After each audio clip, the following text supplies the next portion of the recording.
Hello. Sorry, I was getting ready for bed. I wanted to get cozy.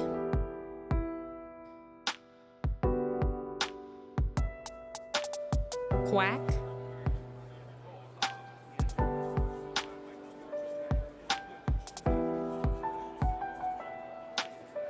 Weck does not sound like quack.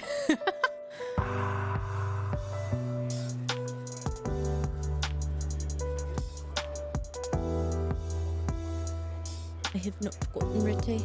Oh. I mean, yeah, I guess it's like a whack whack.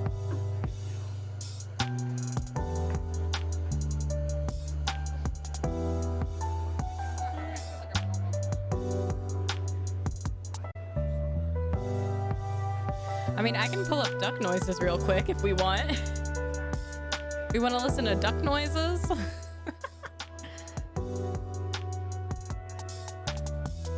Here, let me find duck noises. Duck, quack. Yeah, like that. Here, I want to listen to this one. Duck. Yeah. Yeah. Do it again.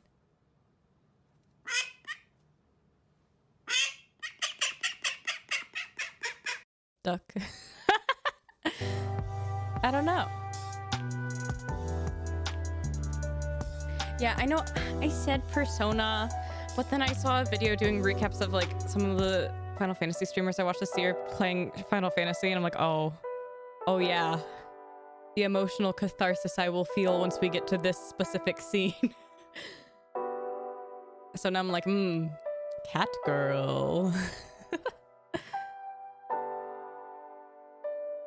I can't help it. I have an addiction. Gotta make that subscription worth it, right? Excuse me.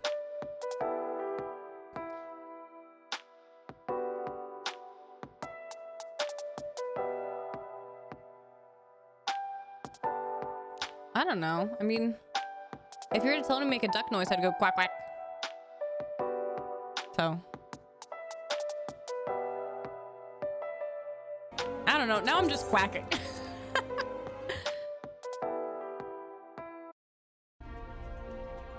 Anyway, we're gonna play some Final Fantasy. We're gonna play some Final Fantasy and sit in the queue for Final Fantasy. Because Final Fantasy, you know?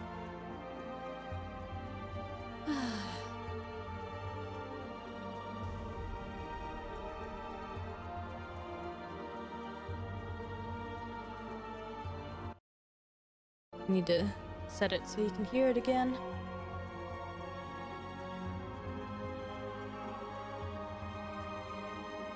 I don't think so. There might be, it might have been like a specific kind of duck that just doesn't, that can make the actual like sound.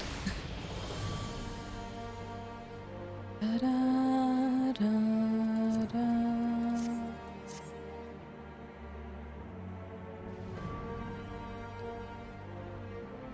I mean, I get it. I think pineapple makes sense.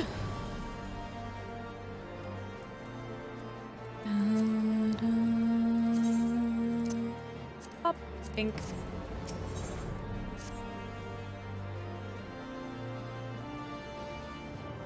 I mean, fruit flesh.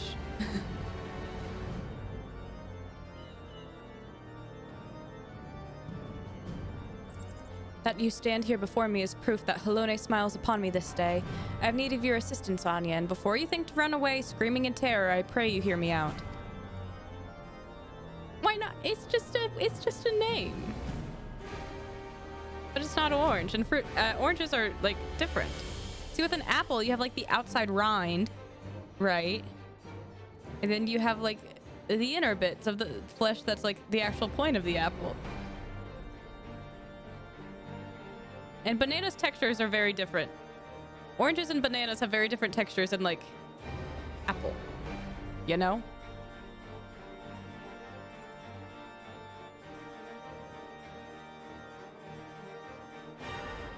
It concerns the esteemed and now missing and presumed dead Knights of the Heavens Ward. None have returned to the capital since all the unpleasantness began. Yet recently we have heard rumors of these honored sirs walking the streets. I don't know, I don't eat pineapple. 'Tis heresy most foul, I say, and I mean to get to the bottom of it. But we will need all the help we can get, which means, Fury take me, we could benefit from a certain individual's serendipity.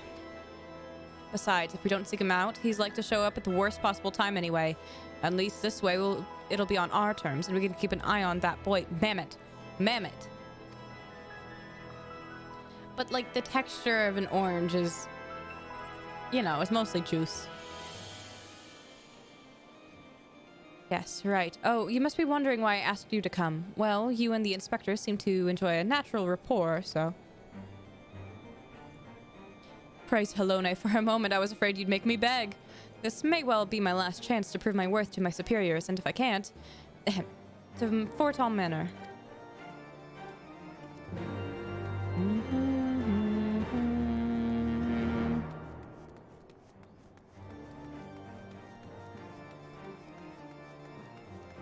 I really want to do some of the patches.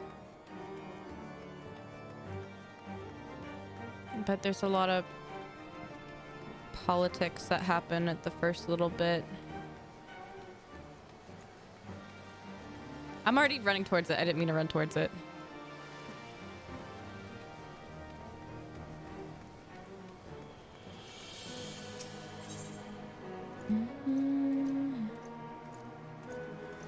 What?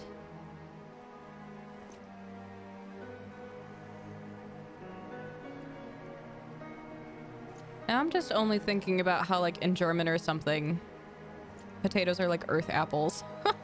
Or is that French?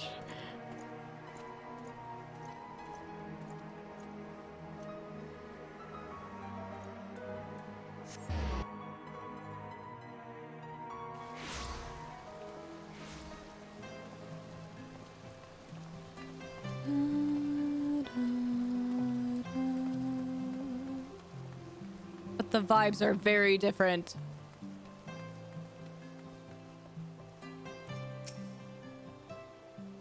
Little Gigi's been a very naughty girl. Okay. I think that's an echo. This one? This one? Yes. But why, Papa Hildy? Oh wait, is the echo back on that? I don't think I saved that setting last time. Oops. Hang on, we gotta do some maintenance. Some maintenance on our...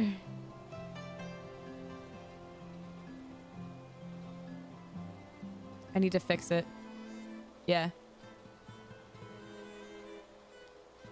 Hang on. We're doing voice filter maintenance. Okay, it was like no echo. Turn off echo. No echo. No echo. Okay. And then that's fine. I think we left. Did we turn this one up? I forget. I think that's where it was. And then we, was the pitch up a little?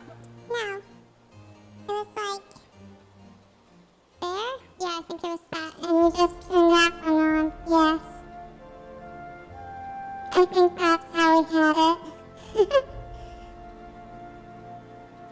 Oh god. I just looked over.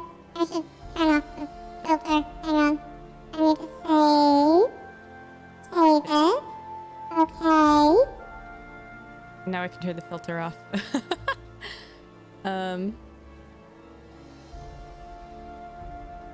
Da da da da da. Okay.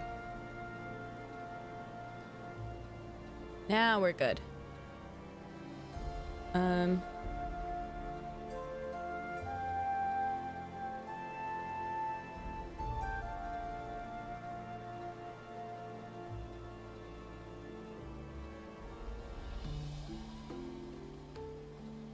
Maybe. I don't know. English is a fun language. Oh, I was gonna say something. What was I gonna say? Oh, I was messing with the voice filter, and then I was like, oh.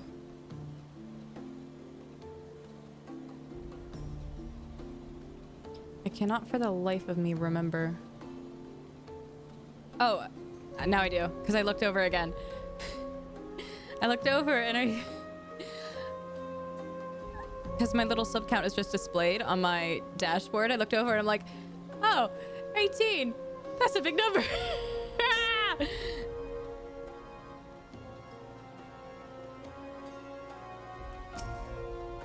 Not late. Not late. Mod, not late. Because, Gigi, such behavior is unbecoming of a gentleman. But why, Papa Hildy? Why is it unbecoming of a gentleman?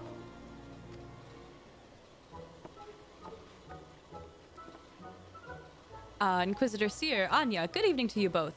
Are you come as adoring fans or on business? Business. Always business, you may rest assured. Then I, Hildebrand, agent of inquiry, inspector extraordinaire, am at your service. Is it robbery, murder, tax evasion? Evasion? Wait, before we get into that, what's going on here?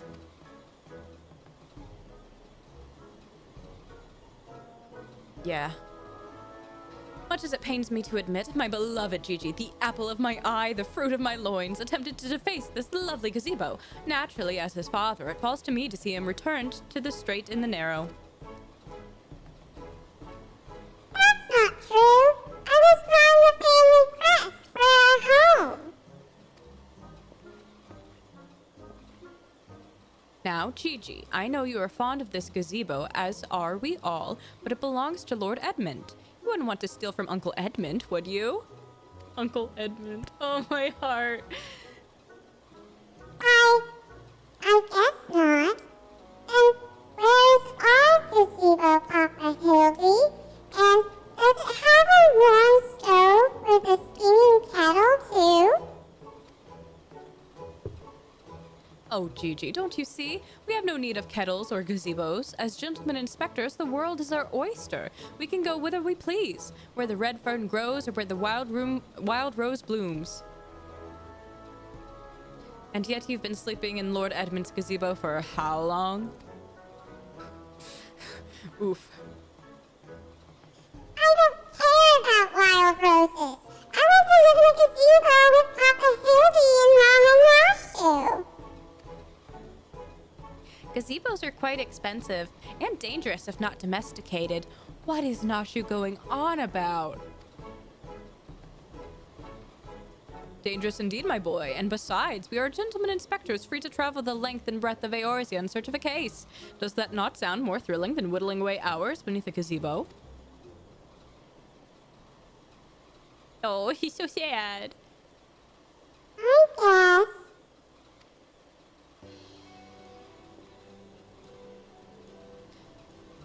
If it's a case you want, you need not to go... Oh, wow. Brain cell. If it's a case you want, you need not go so far. We are currently investigating reports of individuals masquerading as knights of the Heaven's Ward. These contemptible charlatans are rumored to have tricked several hapless maidens into attending private parties for a small fee, with the promise of enjoying the company of these great sirs. Those who were foolish enough to attend found their experiences to be so traumatizing that they have refused to discuss them in detail. Needless to say, your assistance in this matter would be greatly appreciated, and for it you shall receive a due compensation. We're not close enough. Say no more, Inquisitor, say no more. I, Hildebrand, agent of inquiry, inspector extraordinaire, am well versed in the ways of the fairer sex. Since when?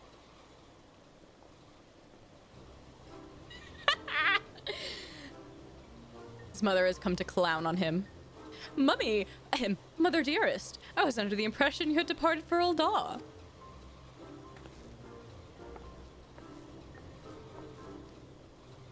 And leave my beloved boy to keep playing at being an inspector, as well as a father to a bloody mammoth. Bugger that. You're coming home right this instant. How can you say such things? It is my life's calling to be an inspector, and Gigi is my son. He is a Manderville man. Grand as it is to see you, you have come at a most inopportune time. The young women of Ishgard are in need of a champion to defend them from fiends most foul. Come, Nashu. Come, Gigi. We shall demonstrate to my mother our peerless investigation skills and bring these criminals to justice. Well, he doesn't need me.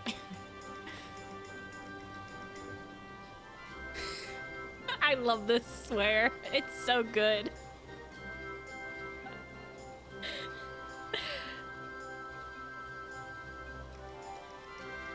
Balls, he's stubborn. Probably gets it from his sorry arse of a father. I trust you lot'll help me keep him out of trouble. Right then, come along. Grandmama Julian. Well, that could have gone better. And worse. Let's not keep them waiting. I'm gonna put on my slipper socks real quick. I don't want cold feet. It's chilly and I don't want cold feet. Give me a moment.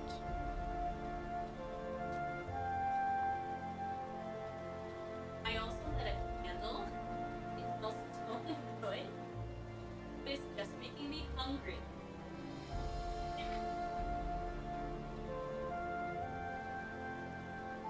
Sucks.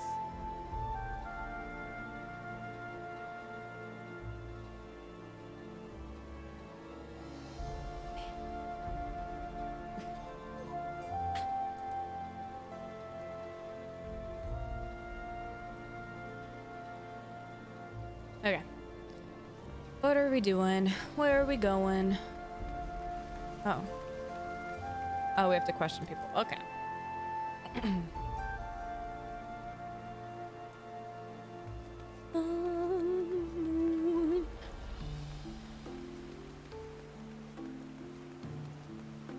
Traveler. Wow. That means he's from a different server. Yeah, I know. Please, do you think me so foolish to fall for their charade? From what I heard from the others, said knights bore not even the slightest resemblance to the Heavensward. As if I had not already memorized every detail of my dear Sir Adelfel's face. Oh, wherever could he be? Dead. I killed him. Anyway.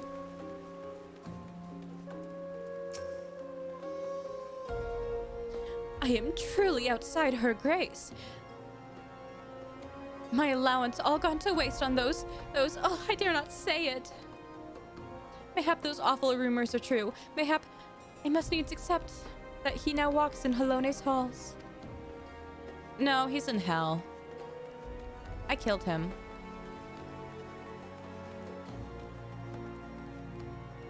How you doing, Queen? What in the Seven Hills so damn appealing about getting paid a pittance to do Watch's job for him?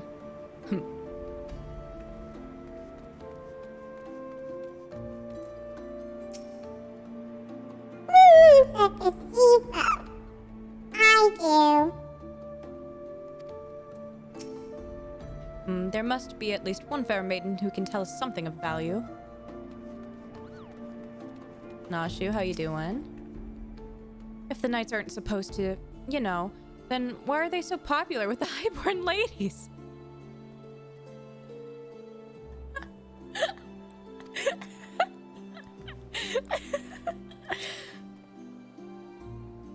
I can say one thing with absolute confidence. They're all quite mad. I demand satisfaction, swift and terrible vengeance. How dare they prey upon a lady's emotions to line their pockets with gil? If Sir Charibert were here, he'd purge the lot of them like the festering sickness they are.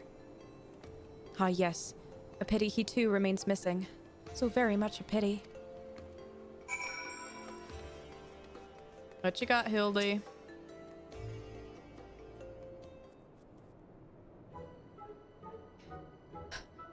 That grandma over there is staring at us. Now, Gigi, a gentleman must be more careful with his words. First of all, you have only one grandmother. Second, and this is tremendously important, never ever call her that. At least, not yet. Promise? Yes, Father. I promise not to call Grandmama Julian. Greetings, milady. Oh, ain't you a charmer? And there I was thinking I might have to rip your bloody head off in case you said the G word one more time. Like that, opportunity? Ah, my faithful assistants. Have you gleaned any new information? No. Lady's angry. Other than the fact these women scorned... Other than the fact these women scorned seem to detest the fake knights with every fiber of their being. I was reading 1080 yesterday! I'm HD! Oh no. I mean, look at her. She looks very young. I see. So it didn't matter. These two women were telling me about what they'd do if they'd cornered Sir... Oh, Nashu. Is this the best you can do? Bloody oaths and girlish fantasies. And you call yourself a Manderville man? I assure you, Mother, we are only just getting started. The tapestry of lies and deception behind which the truth hides is often unraveled with the tug of a single loose thread.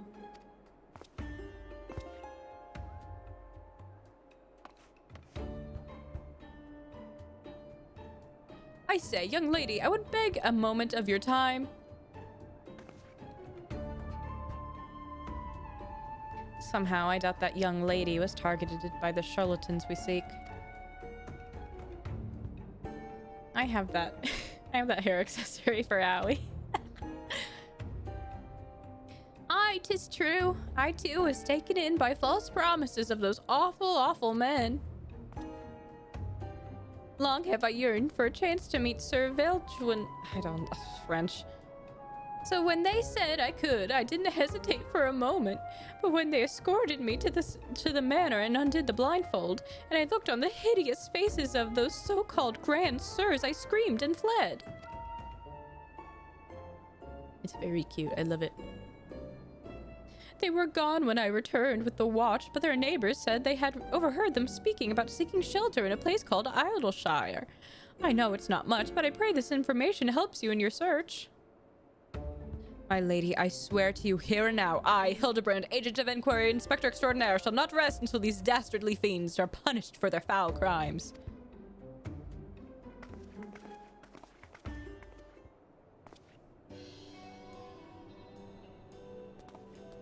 Huzzah!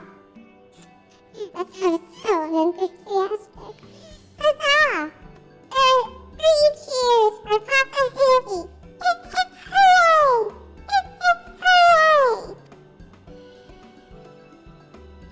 Hip hip hooray. And there you have it. Our query can be found in Idleshire. Come, my loyal assistants, justice waits for no gentleman. That's all well and good, but I've never heard of this Idleshire, have you? I've been there. It's dead Charlie. You mean we're to travel to the Dravanian hinterlands?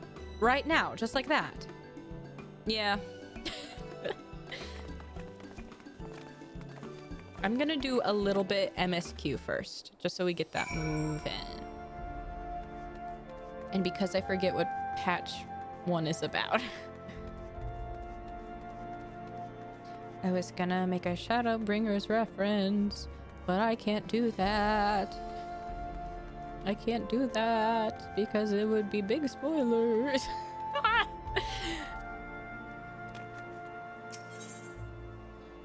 Out of context, it wouldn't be. But I'm constantly afraid.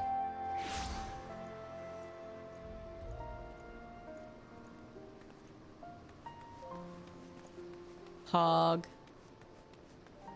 Good stuff. I figured it'd just say fiance, gotta be honest. With a little heart next to it. Hi, Alpha. No, you're so small. Good invariably trumps over evil in fairy tales, yet... Sorry, tone shifting from Hildebrand. Shift my mindset. Oh, yay! Oh, that's very exciting. Good invariably triumphs over evil in fairy tales, yet they're so conspicuously reticent about what follows.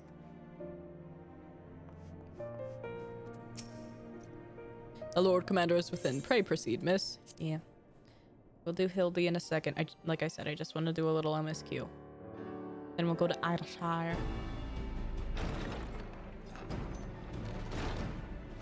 Aww. Thank you for coming. Voice I acting. wish to speak with you both in a place where privacy was assured. We quite understand. What was it that you wished to discuss? Little man. With my father's passing, the seat of the Archbishop lies vacant. And so, in accordance with canon law, I have assumed his responsibilities. I should stress that this is a temporary measure. It was never intended that the Lord Commander of the Temple Knights serve in this capacity indefinitely. Quite the opposite. The statutes specify that I should surrender my powers as soon as a conclave of the senior clergy and the high houses have named a new archbishop. Oh no. But in light of recent events, that would not seem appropriate. Because they're confess, I so did not British. expect you to divulge quite so much quite so soon. The details They're of the so Archbishop's British. plans, perhaps, but the true origin of the war and all it entails? I too have I know. concerns. But when the That's why warrior of I'm light is witnessed returning to the tears. capital upon the back of a dragon, one's options are rather limited. Oh my gosh. Mayhap I could have concealed certain My details, bad. but for how long? And at what risk? Should the truth have come to light in the Oh meantime, gosh. how would the people have viewed my silence? After 1,000 years of lies and secrecy, Completely just I could missed not all the well important abuse lore their that's trust and happening. hope to be believed. The time for Privacy. deception has passed. Emmerich's like super British. I only wish the people agreed. That some would deny the truth I had anticipated, but not this many. And among the few who acknowledged that my father had to be stopped, no small number questioned our methods. Look, he was a primal. I take care of primals. That's what I do. If they I suspect a can't coup, give you anything it will more. not be long before some turn to violence. Ah, glasses. It has already begun, and that on both sides. Men and women of the cloth are being harassed in the streets. Some have even been assaulted in the broom. That's no good. Hilda and her people have formed a watch to help us maintain order. But such measures will not prevent the unrest from spreading. For all our talk of peace, the people remain frightened and confused. For their sake, we must bring the Dragonsong War to a definitive end. I do love Emmerich's little ear cover thing.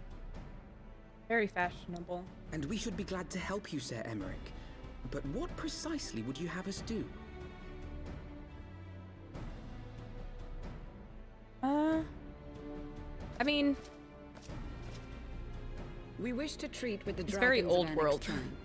When you're thinking To that old end, world English, it I will has to trouble be you for an England. escort and an So, introduction.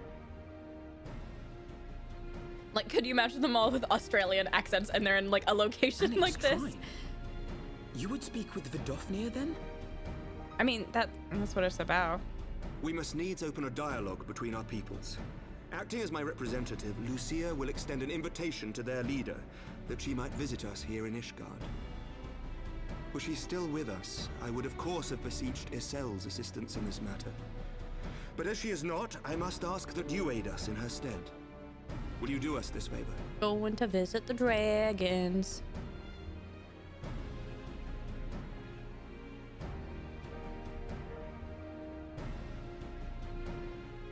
I'm gonna miss when we grow out of that earring. I really like that earring. Thank you, my friends. And I can glamour it, but like, Lucia, I leave the rest to you. it's been with us from the beginning.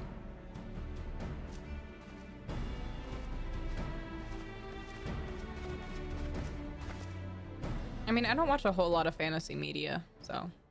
In the wake of the Archbishop's fall, the nation of Ishgard trembled, the faith of her people shaken to its very core.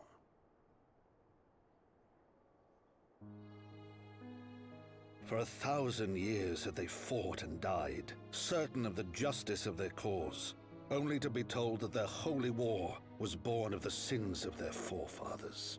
Yeah, that's rough, buddy. What then for those brave men and women, thus stripped of their righteousness but to despair, to deny the truth and decry its speakers? You see that like we went on a date. And what then for those whom they defamed but to hope on, to have faith in a brighter tomorrow?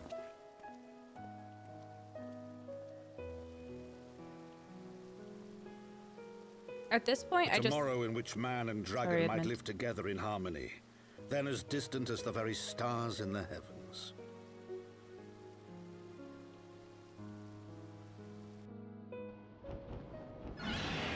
Aluminium. Yet while we dared to hope, deep within his lair the enemy lay, gathering his strength. Shout out to Nidhogg. Nidhogg, now possessed of his 2 eyes and the body of the Azure Dragoon, prizes to which he had laid claim at the very hour of the hero's triumph.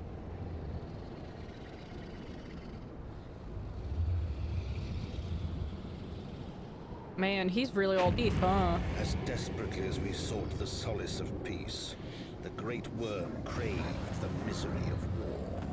Nor was he alone in his misbegotten desire.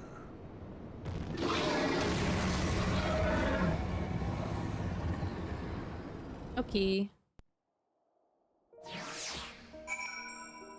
Yeah, I know what you meant, but it was very funny.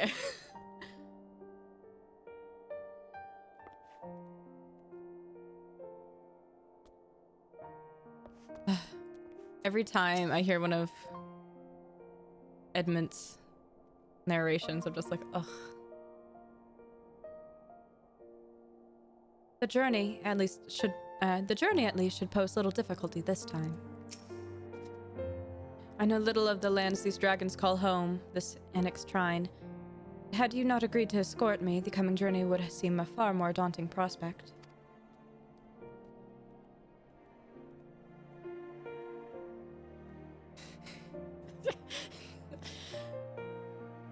It just don't make no sense.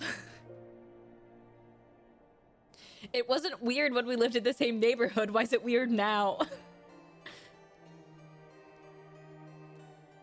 I confess, I myself once shuddered at the thought of it.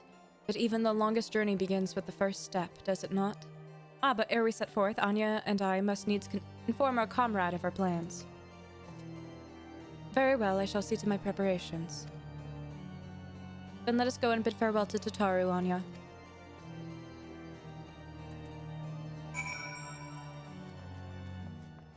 Tataru! Yeah.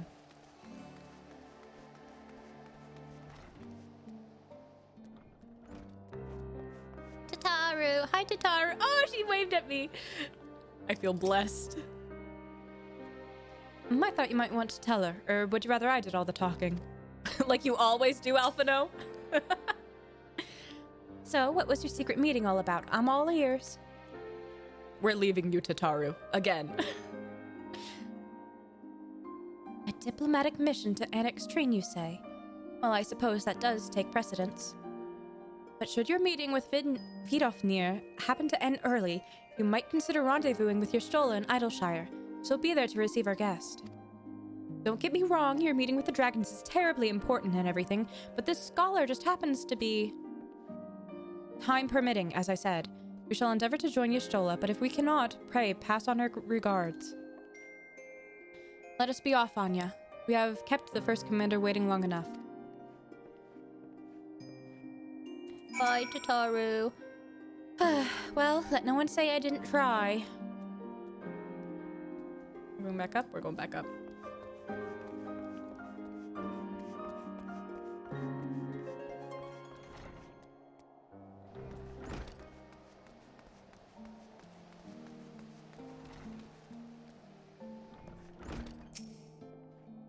One task at a time, Anya. Besides, I've no doubt that Y'shtola can look after the scholar by herself. You are ready then? Good, so am I. What do we want to munch on? Ooh, hot chocolate!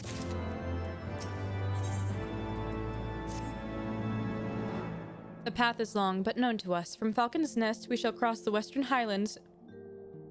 Excuse me. And make for Tailfeather and the Dravanian Forelands. There, we can stop to rest and replenish our supplies. Questions? If not, then the stables await. Who needs stables? I got my own chocobo. I got a reindeer.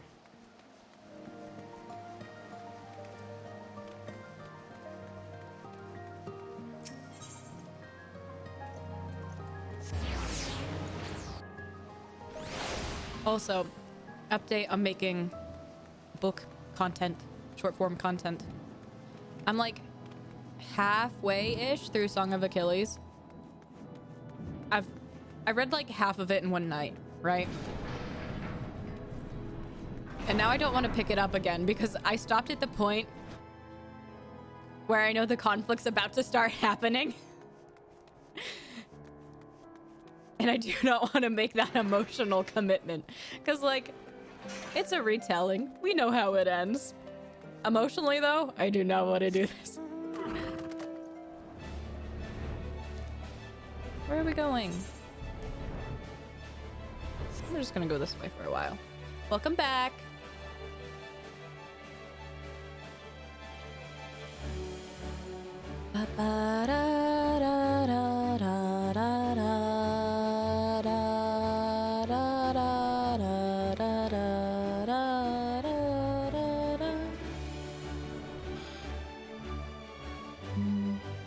I love this candle. It's so good. Tasty.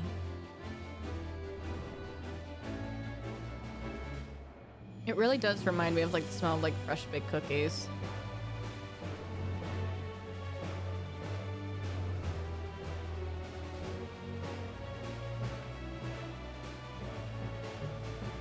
It's so good. If you like are near a Bath and Body Works anytime soon, try to find 'Twas the Night Before Christmas. It's really good, actually. Like, the description of it, you'd think it wouldn't smell good. And like the initial sniff, it's like, eh. Valid. Yeah. But if anyone you know goes to a Bath and Body Works.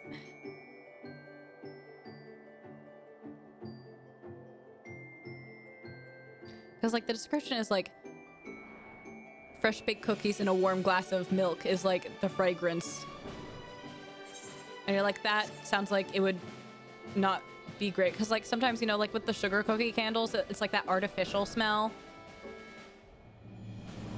This smell is very accurate.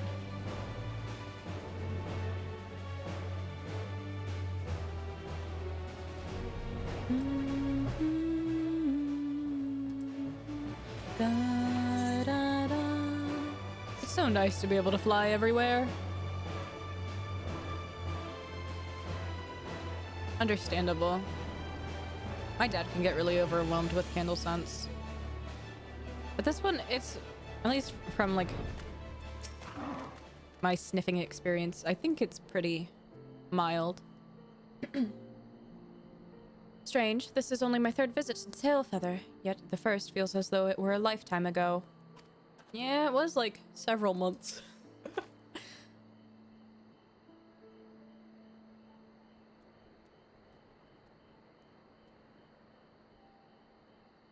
I always imagined that the first time I set foot upon Dravanian soil would be at the head of an army. And here I am, ready to treat with the brothers and sisters of mine enemies. Full well do I know how difficult it can be to set aside the past. Though it was I who first proposed recruiting Yzael to our cause, I questioned the wisdom of my words almost as soon as I had uttered them, and for a long time after that. Here was a woman with the blood of innocence on her hands, men, women, children, all slain in the name of the implacable Lady Iceheart. What's crazy?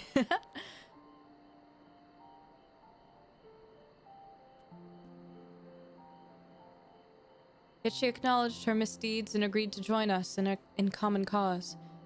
At our side, she fought in service to the greater good, even unto her dying breath. And while that does not absolve her of her sins, I hope that one day she will be remembered not merely as a heretic, but as a misguided soul who dreamt of peace. Yeah, I get that a lot. I have some, like... I like things that smell good, so I have, like, way too many, like, Bath & Body Works body sprays than I should. But, like, the only one that has smelled like elegant perfume to me that like hasn't bothered me is one that's called Moonstone. And I'm like, wow, I smell elegant, but also it's like it smells more than just like burning chemicals. Yeah. Like fragrance notes, do not know her. You ask much, Master Alphino, but who can say what might come to pass, should our negotiations bear fruit? Yes, of course. We must press on to Annex Treen, if you will follow me.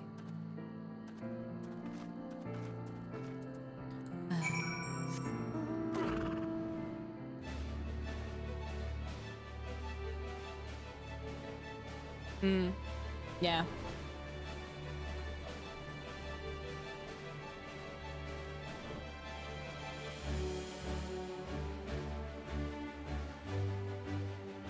I think I might also just be part of like neurodivergent sensory issues.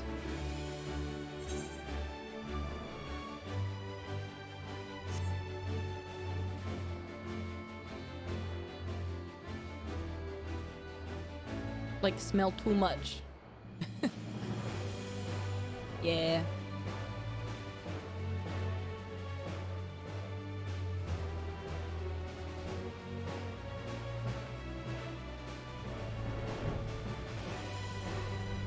It used to be worse when I was younger. Like every time I would like smell a perfume or something, there'd just be chemical and nothing smelled different. Oh, I do. I do like it.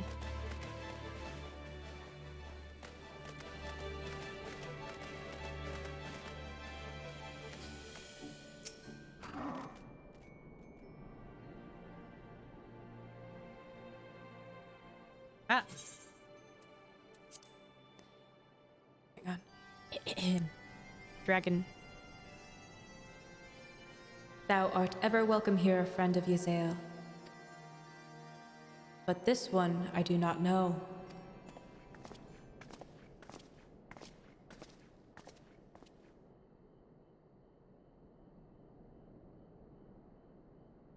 Yeah. You ever feel like you have to burp and then nothing happens and you're just sitting there like waiting for... Pray forgive us for this unannounced visit, Vidofnir. May I present to you Lucia, first commander of the Temple Knights of Ishgard, and our trusted friend. It just makes for bad air for me.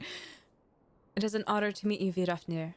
I am come as an envoy of Sir Emmerich, Lord Commander of the Temple Knights and acting leader of the Holy See. Indeed, you may speak, knight. For 1,000 years, man and dragon have been locked in an endless cycle of bloodshed and sorrow.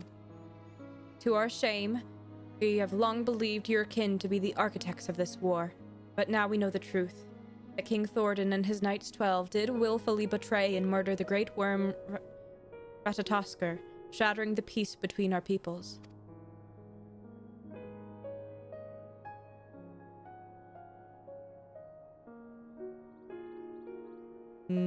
Yeah.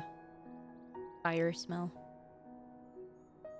For 1,000 years, our leaders conspired to conceal this truth. A truth which was at last laid bare by the Warrior of Light, the Azure Dragoon, and Yzael. Alas, a deception so intricately wrought cannot be undone in a moment, and our people labor to accept the truth.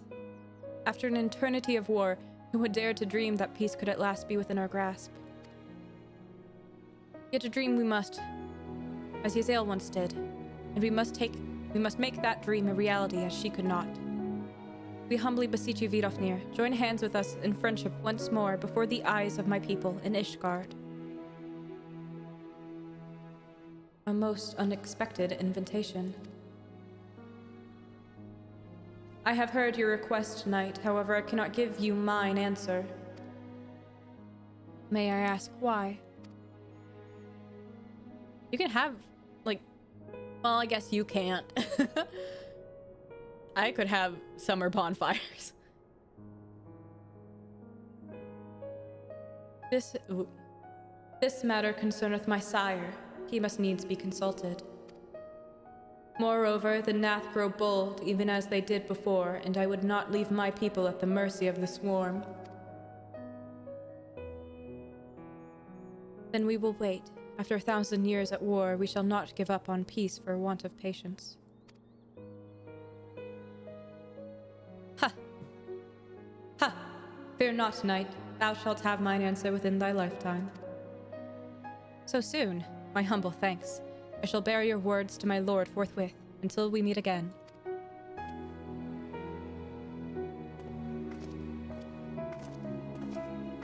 But, like, summer is s'mores time. You need summer fires.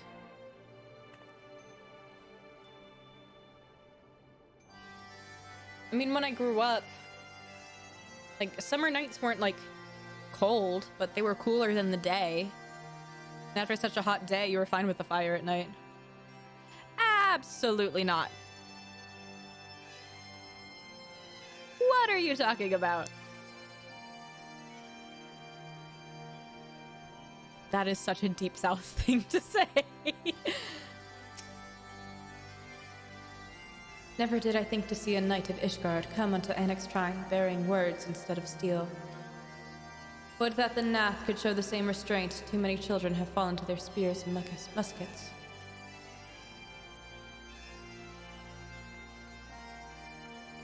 The microwave. The little toys they make to make s'mores. To face such a creature in battle is one thing, to converse with it quite another. When you're desperate and you want a s'more, you put it in the microwave. You have to be very careful, because that marshmallow will explode.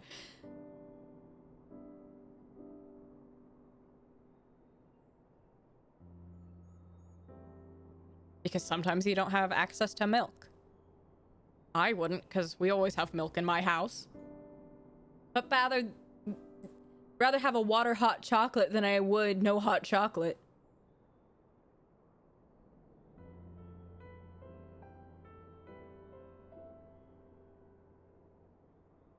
Given the circumstances, I would say that went rather well. To be frank, I am surprised our proposal was not rejected outright. Whether aught will come of it remains to be seen, however. It tastes basically the same, if you're careful. Unless you're one of the people who just burns your marshmallow to a crisp. So then you're just eating ash.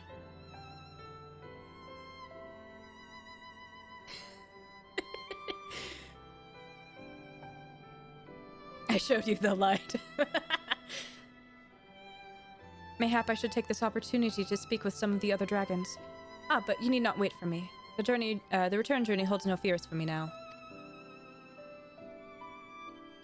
Well, if you have no further need of our services, we shall continue on to Charlian. We hope to welcome a scholar who has agreed to aid us in the search for our missing comrades.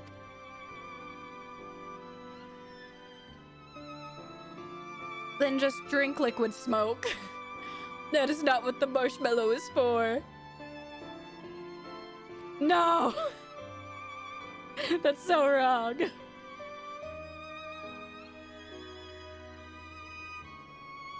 Then I pray your journey is as swift and uneventful as ours was.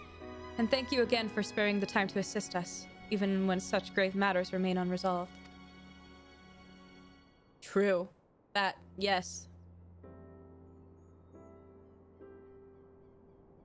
I can think of no graver matter than a 1,000-year war, one which our friends gave their lives to see ended. Suffice it to say, I would willingly make 1,000 such journeys to ensure that their sacrifice was not in vain. Of that I have no doubt, Master Alphino. I only hope that the fates will not hold you to your word. Oh.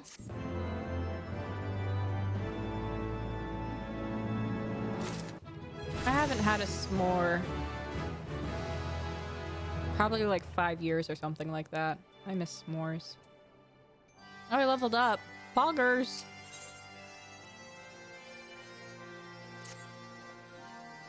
Gryle! So it would seem we have time to greet this scholar after all.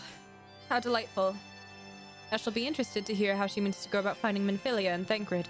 I can only assume she is privy to some new investigative technique.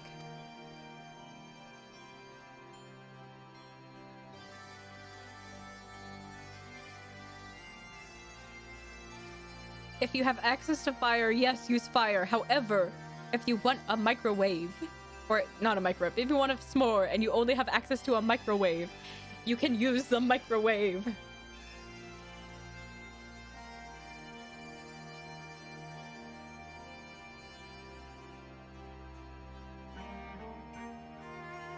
In any event, our first order of business is to rendezvous with Y'shtola in Idleshire.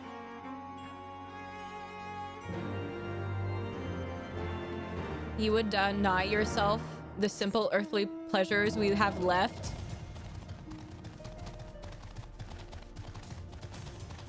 Simply out of something so simple as a replacement ingredient?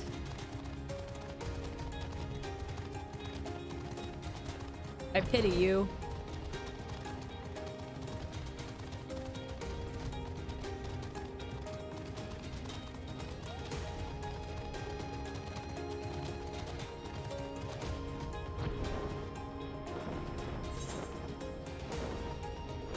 Hinterlands. Where is there a way? Oh, that's the sea plots, of course.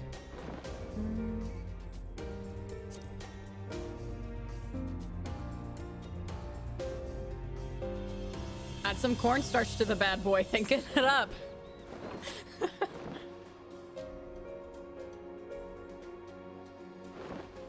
And it's like milk.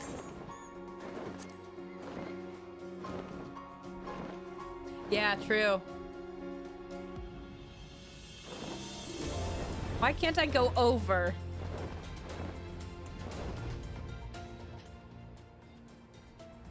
Yeah, that would do it. That would do it.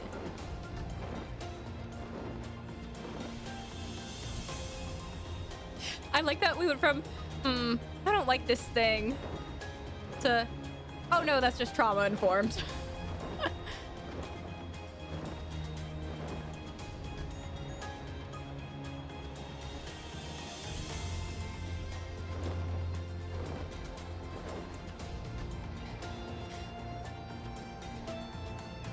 Well, for one,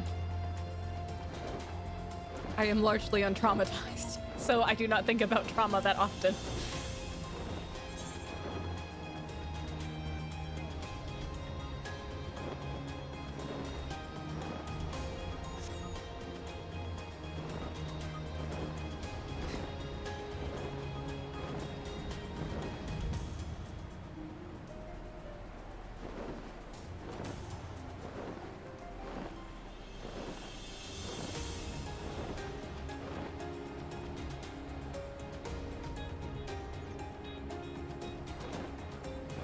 Oh yeah, it's awful.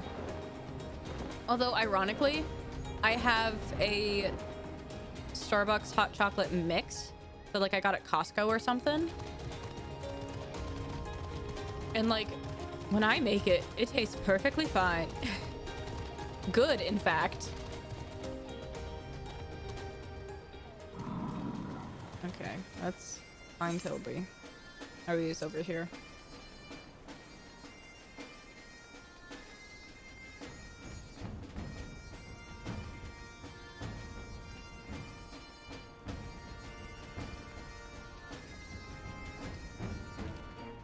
What are we standing over here for?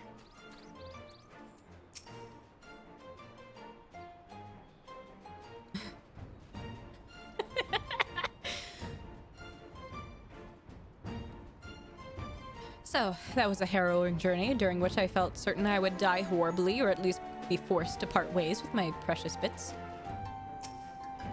Okay. Bloody waste of time. Ooh, can I keep one? I promise I'll walk him and feed him and put fresh herbs on his mask every day. Nah, shoot, goblins are people. Blech.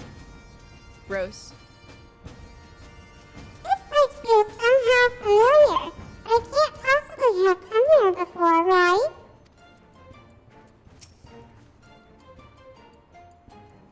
No. Truly, this magnificent settlement is a testament to the hard work and camaraderie of Uplander and Gobby citizens. Yes, well, I'm just glad we're no longer being pursued by fire-breathing dragons, musket-wielding crabs, and bomb-throwing goblins. You know, the other ones. Peppermint does not define Christmas. I love candy canes. I like peppermints on their own. I like mints.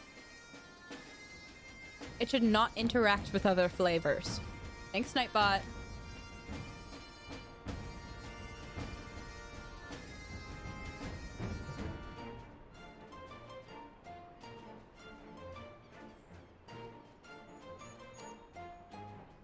But they were no match for Lady Julian and that pan of hers, am I right? I want to see her make the bad gobbies fly again.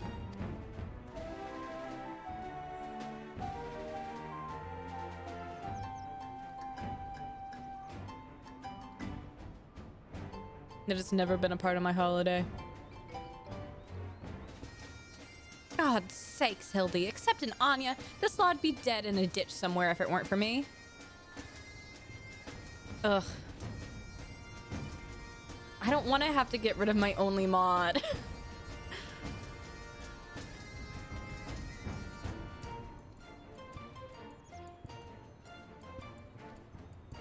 Nonsense. I would never let any harm come to my loyal assistant or my beloved son. If I may interject. Now then, let us split up and question the good people of Idleshire. My keen inspector senses are telling me that one of them has the knowledge of the false knights we seek.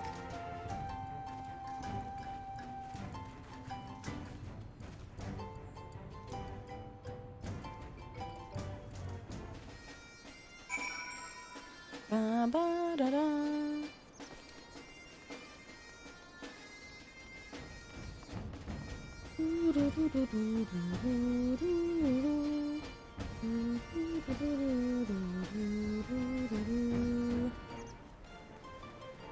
Hi, Alfie. Another conspicuously uneventful journey. It would seem we are destined not to be late. He really doesn't want to meet Kryle. Ooh, that's fun.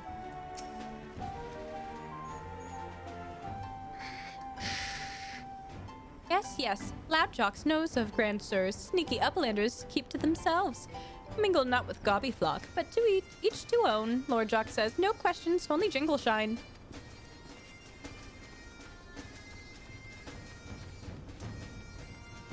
As you should be. Completely understandable.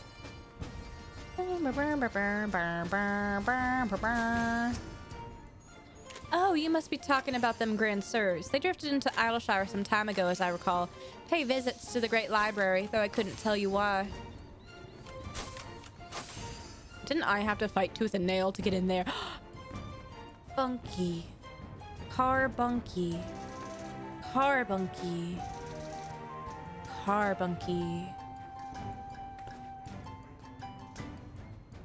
Carbunky. Look at him. Carbunky.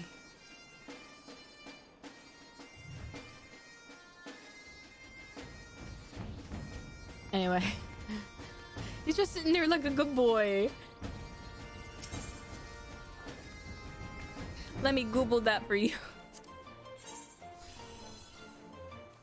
Wait. No. That's not what I need. He's just waiting. Maybe he's just vibing. Maybe he just likes to walk around. Could it be? Oh, I know all about them, Grand Sirs. They keep to themselves in that building. Oh, is this the same? It is the same lady. Hello, ma'am. Quack. They keep themselves in that building of theirs, south of the round spot. You'd best watch out, though. They're a dangerous bunch, liable to kill you for looking at them cockeyed. It's entirely possible that I've gone completely and utterly mad, but are you perchance the long-lost twin sister of an Ishgardian noblewoman? What? Look behind you, a three-headed Gabu. Why do I feel like I've not seen the last of that old woman?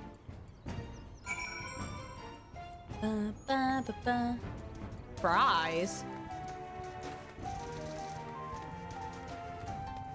I wouldn't know how you do that.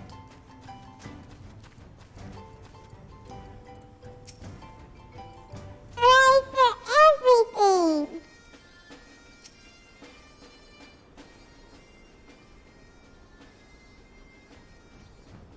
Oh, I see. That's fun. If only we had the testimony of a concerned citizen which could conveniently direct us to the villain's precise location. Hello. The Grand Sirs are holed up in a building to the south of the markets. Good show on ya.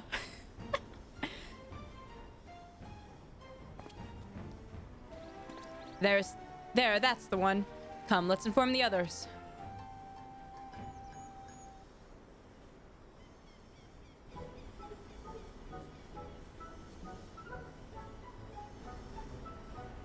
Everything tastes funny. It would seem that no one is home. There is naught we can do but wait then. Now, you gotta stop falling asleep on your feet. Papa Yogi, I just want to say that I really like this place. I think that you and me and Mom and Nashi could have lots of exciting adventures if we stayed here. You may be right, Gigi. This community seems to have fostered an enlightened, free society, welcoming of honest souls willing to work and contribute to the greater whole. Did anyone happen to see a gazebo on the way in?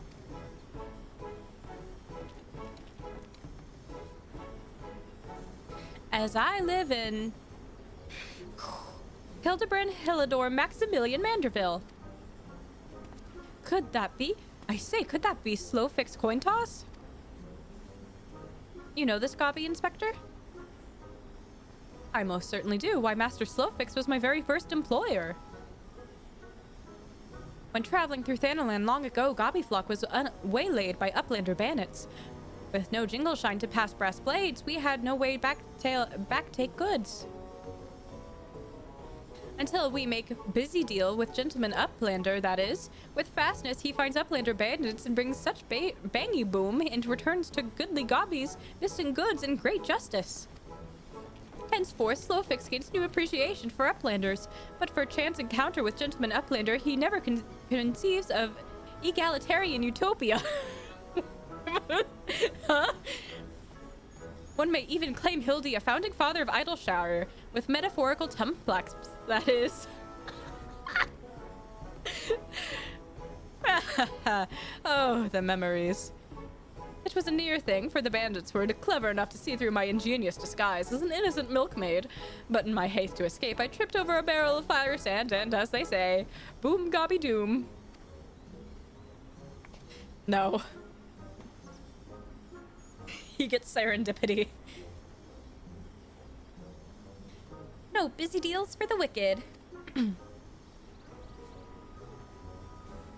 No busy deals indeed. But leaving that delightful anecdote aside, ye gods, Master Slowfix. Just look what you and your Gobbyflock have made of these ruins is making me big eyes. Gobbyflock has come long way since wandering days, but we have not forgotten Gentleman Uplander's kindness. Slowfix is here to offer hand lending. Because he tripped over a barrel of explosives. After they caught him because he dressed as a milkmaid.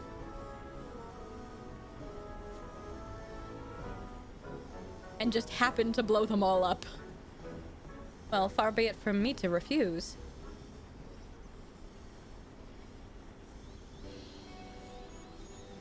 My son Gigi has grown quite fond of your magnificent city, and so I should like to stay here with him as my assistant for a time. We would not require much in the way of accommodations. A humble gazebo, for example, would be more than enough to suffice. Why settle for a gazebo when perfectly good estate right behind you? Residents of building in our ears, and Slowfix, happy to evict them. But we were pursuing the fiends who lived here on suspicion of defrauding young women. Fraud in Slowfix's egalitarian utopia. He will not abide. All the more reason to let Gentleman Uplander and his flock stay instead of Grand Sirs. No need for Jingleshine either. Egalitarian utopia, indeed.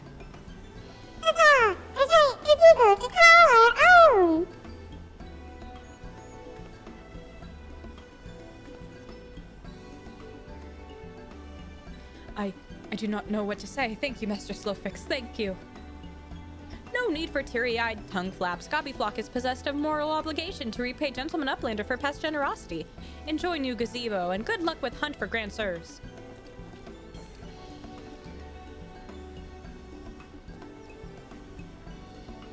Papa Hildy, since this is our gazebo, is it okay if I draw a family crest on it?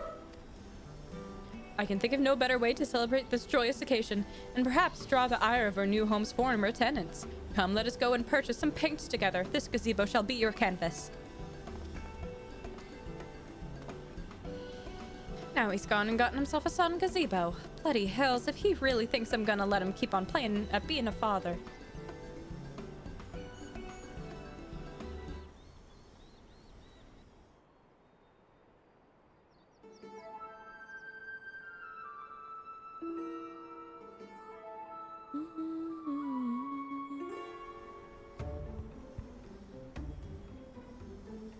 Rush.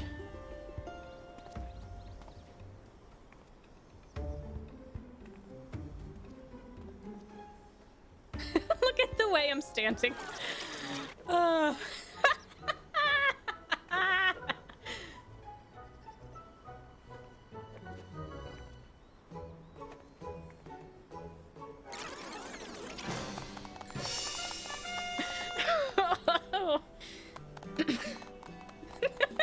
I'm clapping too. Oh. So serious.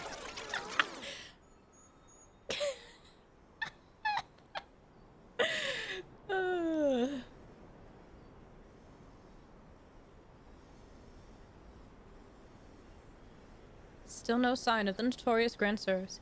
I dare say we're going to need more paint.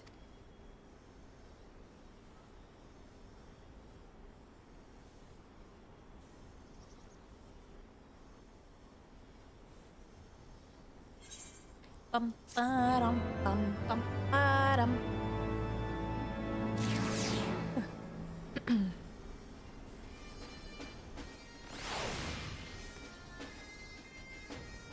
Yep.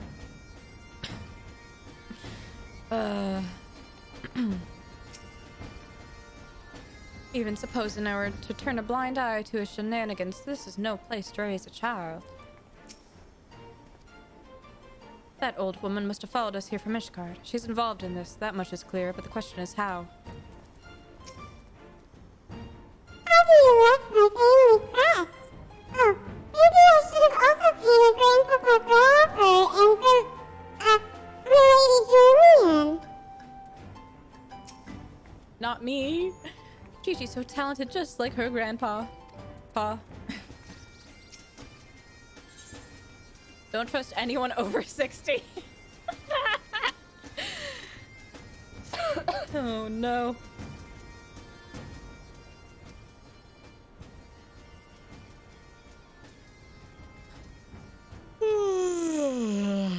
Much as it pains me to admit, a gentleman's stamina is not without limits. I dare say I could do with a spot of tea. Hey, Inspector, is it just me, or have those two been looking at us for the past few minutes?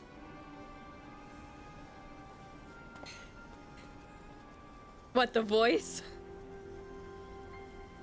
I'm using a voice filter for the little robot child. Oh, it is quite normal behavior for my adoring fans, I should think. When finally presented with an opportunity to meet their idol in the flesh, all too many succumb to their fear and flee. Or maybe, just maybe, they're the Grand Bloody Sirs. Come on, they're getting away. The child talks like this. This is what he sounds like. GG voice. Comfort voice filter. Crazy what a little bitch can do. Cat boy. Where am I going?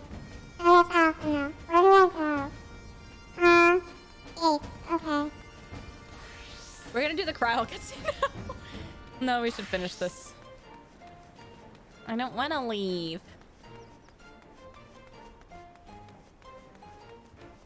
Bum bum ba da da dum bum bum bum ba dum. Oh, he's dead. Hey,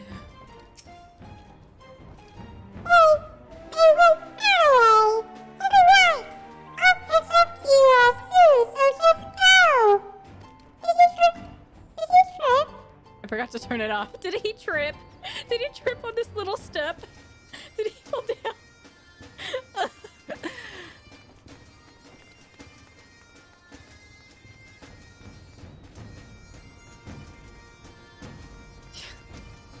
Yeah, I know.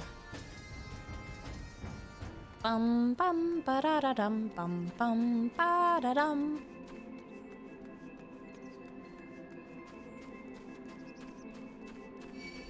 Oh. Well, for experience.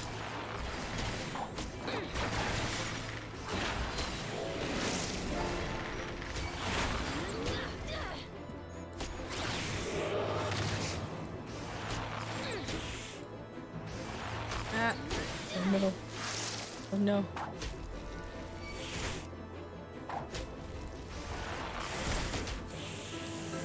Bum, bum.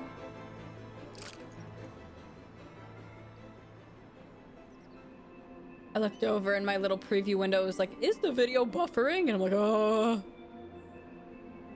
Why's my bitrate plummeting? Oh, that makes sense. My sister is downloading things.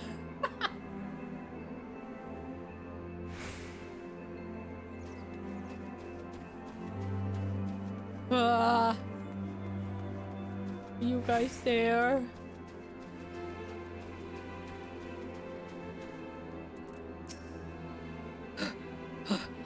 Fury, take me. I haven't run like that since Sir Cherubert chased me up and down the steps of faith, brandishing a flaming...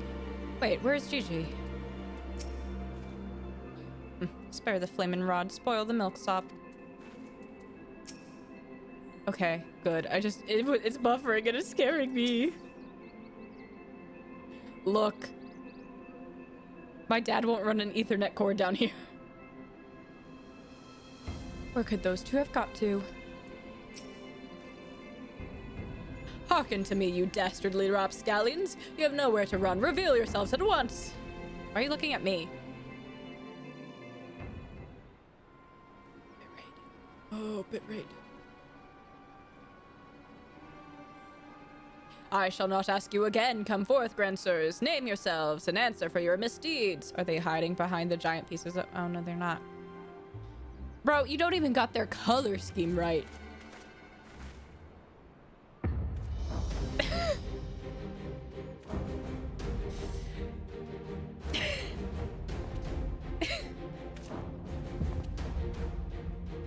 They're so old.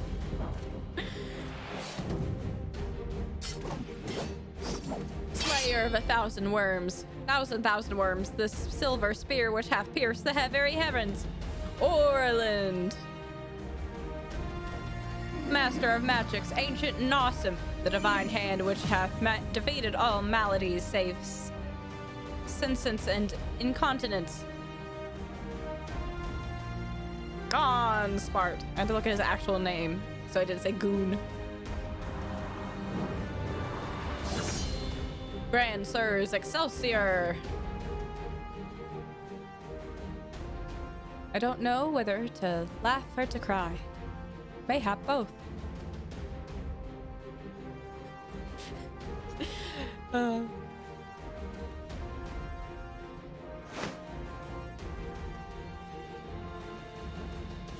Grandsires, grandsirs, you stand accused of willfully and unlawfully convincing young maidens of Ishgard to attend private parties under the false pretenses, thereby inflicting upon them terrible financial and emotional distress.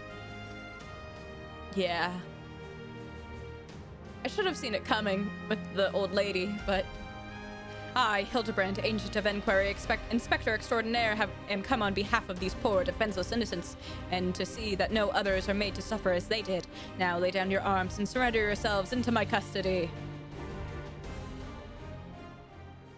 Ha! The audacity of this boy. You should feel ashamed of your words and deeds.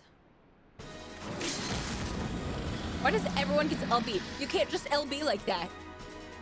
You don't get to just LB3. You will rue this day and rue it hard. Bro, where did you get the bar for this? We're not in an instance.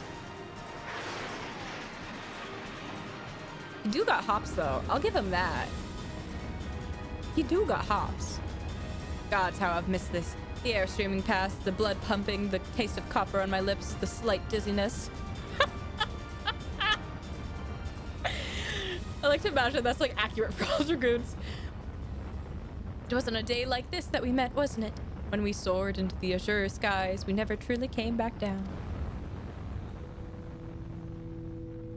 Bro, you're gonna go to space. Reaching orbit.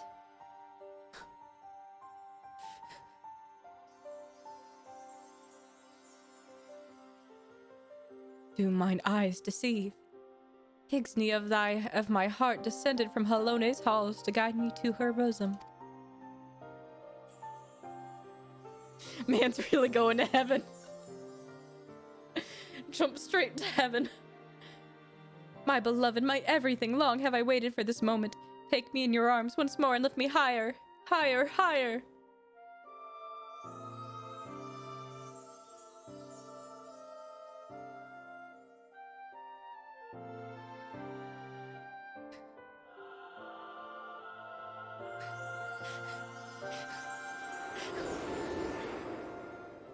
Smash cut back to dead on ground. Oh!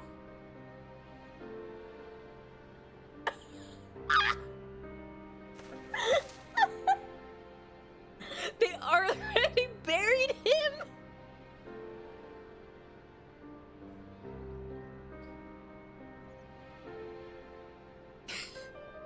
Orland? Orland! Orland!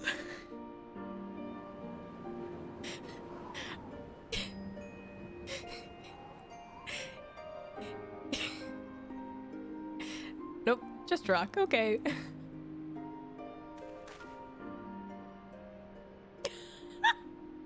I look so distressed. Alas, poor Orland. I knew him not in the slightest, but he seemed a decent man. Chicanery and attempted murder notwithstanding.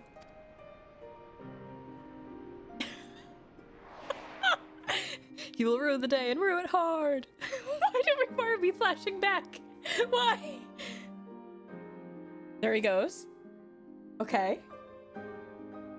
How long was he up there? He lost hold of his spear. Okay. Bro, that's like the oh, he did die mid-jump.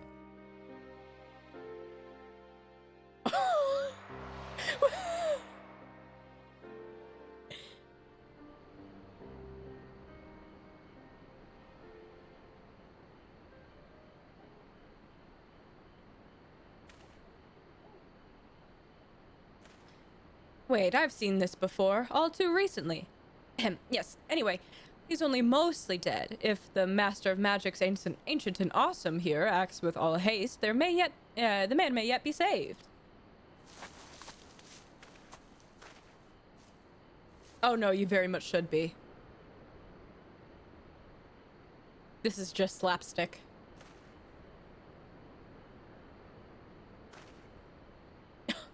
Bro, don't tell me you don't got a healing spell.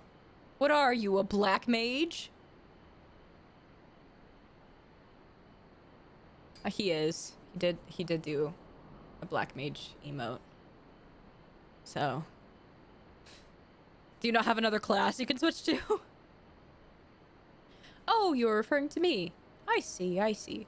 With all haste, was it? Yes. Yes, I'll get right on that.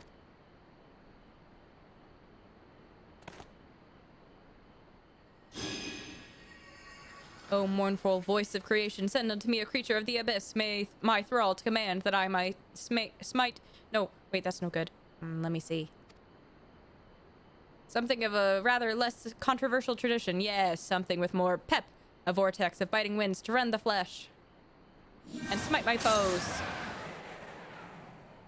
He just turned him around. Foes? I thought you were friends. I guess he is a white mage, because, like, black mages can't use wind.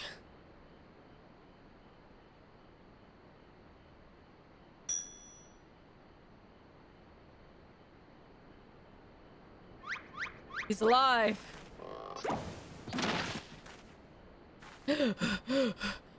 Saint Renette, bugger me with a bleeding... Huh? My back! My back! Brr. 'Twould seem I've underestimated you lot. Bro, you just jumped. That makes 2 of us? Who knows? Enough, leave them be. Or do you not care what becomes of the mammoth? Oh, he's in a little cage! Oh no, he's in a little cage! Gigi, but when? How?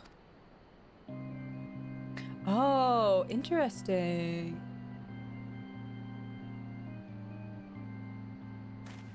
I thought I recognized you, first in Ishgard, then in Idleshire. You've been following us since we left the capital. Like, ma'am, do you not know I am the warrior of light?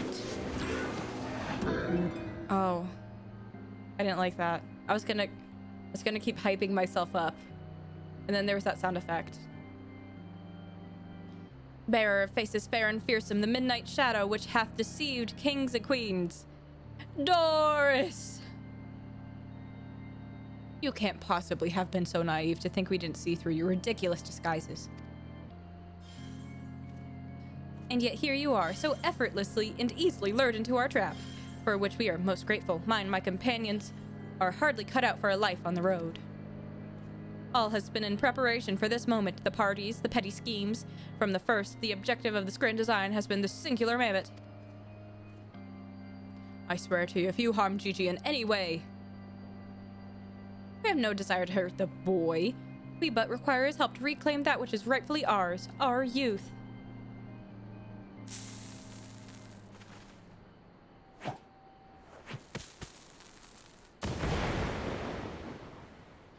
Confound it, I can't see.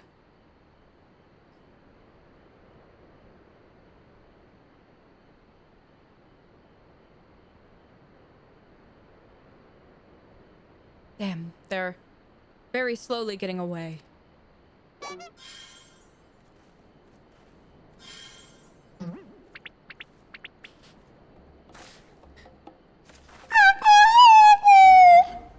Gigi. Stay strong, my son. I swear I shall find you. We can catch them. I have a bow. I can hit them right now. Oh, good grief.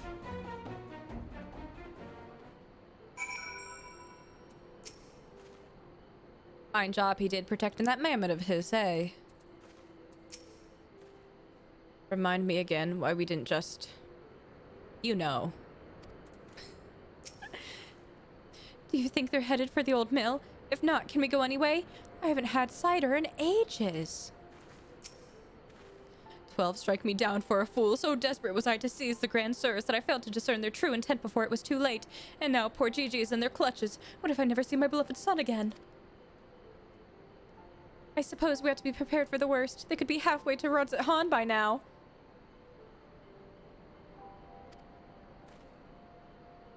I very much doubt that, given that they were moving at an adamantoise's pace. The little milksop's right. Let's go after the old buggers.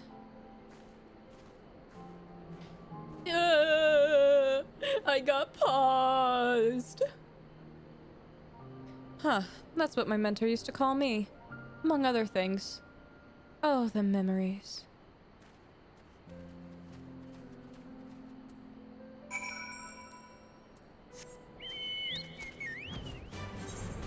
Oh, the misery. Everybody wants to be my enemy.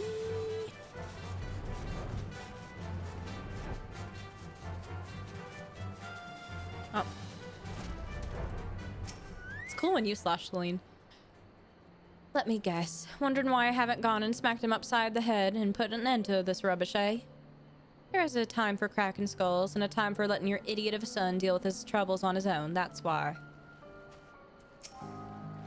You mustn't act rashly. If they realize they're being watched, they may attempt to flee again. Very slowly. Where are they? Oh.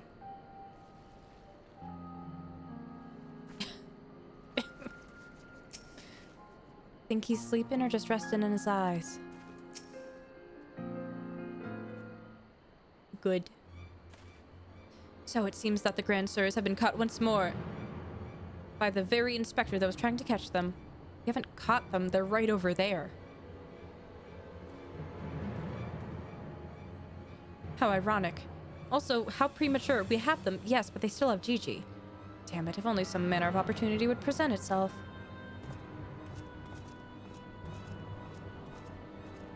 Ask and ye shall receive. We can ambush that wizened dragoon, take him hostage, and demand an exchange. Inquisitor, sire, you disappoint me. A gentleman cannot condone the violent kidnapping and ransom of his elders. No, no, we shall... Excuse me. We shall approach this problem as paragons of honor and virtue. Anya will stalk and subdue the Grand Sir and then relieve him of his armor. Me? How is stripping an old man naked more gentlemanly than taking him hostage? Rest assured, I shall reveal all soon enough. Godspeed, Anya. Now I get to murder an old man.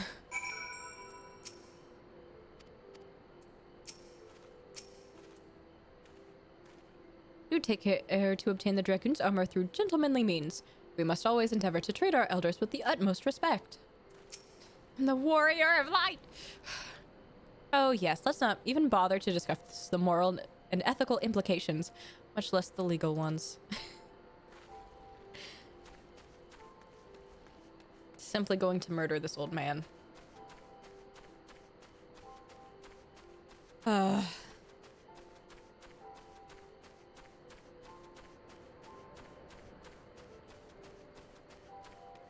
can't believe this.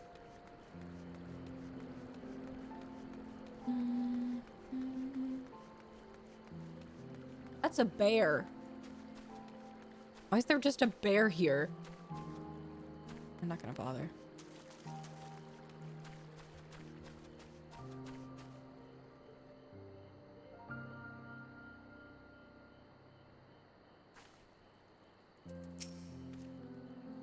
Ah! I knew you'd... Wait, who are you again? There's something awfully familiar about those muscular forearms, those strong yet tender-looking fingers. My fingers are probably, like, really calloused, so I don't know where you got that implication. I say, would you be so kind as to massage my shoulders, young lady? There's this lingering ache, this tension that Gonspark can't seem to soothe with his magics. I'm the warrior of light, and I'm here to... remove my best breastplate. Oh, of course. How silly of me. Pray, lend me a hand with the straps. I don't know why he's Southern all of a sudden. I don't know how that happened.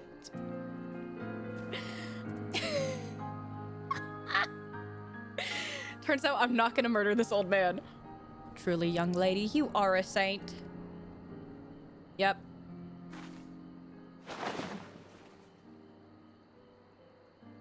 I swear, it's the little things you begin to appreciate.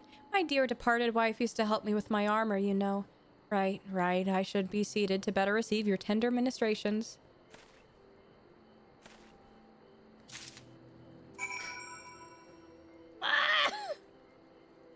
Why do we have to massage someone again?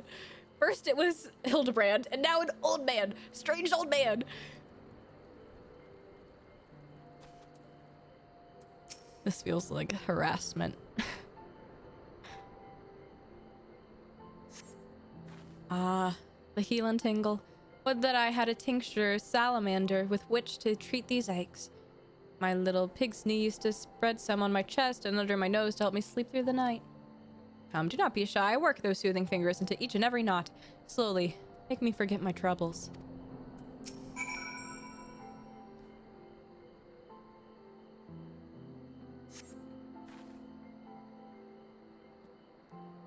And he's asleep.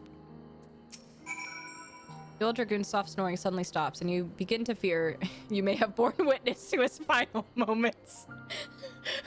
Leaning closer, you extend a hesitant finger, only to stop short when a sudden spasm signals the resumption of his labored breathing.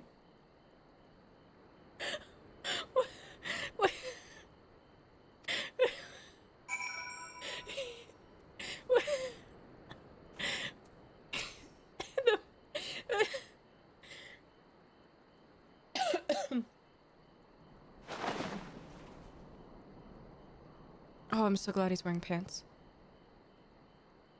With the utmost care, you remove Orland's sabatons and breeches, leaving the sleeping old man exposed to the elements and at the mercy of the nearby ravenous bears and tentacled mortals. May he rest in peace.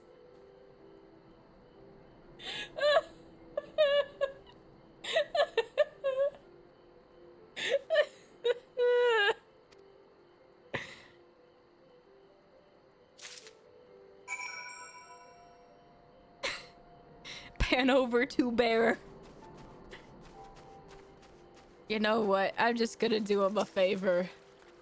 And I'm gonna murder this bear really quick.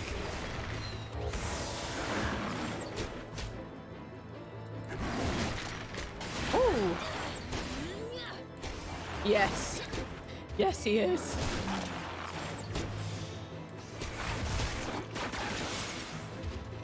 And the bear's dead.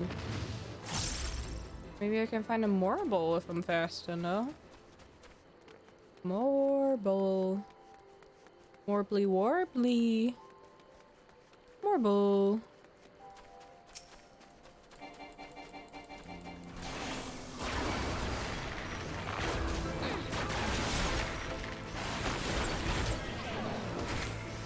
Ooh.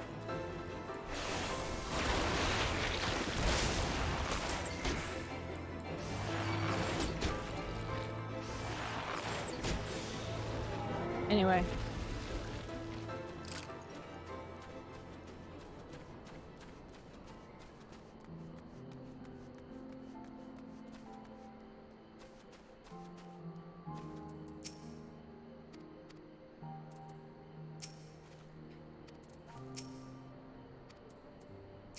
Oops.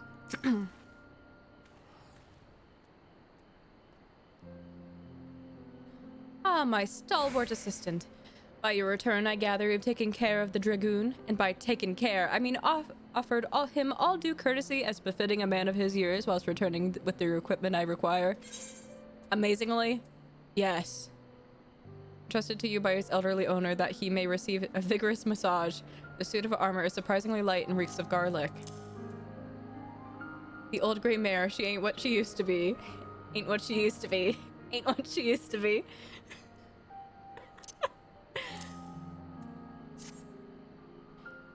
Capital. Then, without further ado, I shall disguise myself as Orland and free Gigi from captivity. But you two look nothing alike. They may be old and slow, but they're not blind. Oh, ye of little faith, you are in for a treat, for you shall have a front row seat to the magnificent display of a Manderville guile and subterfuge. Oh no.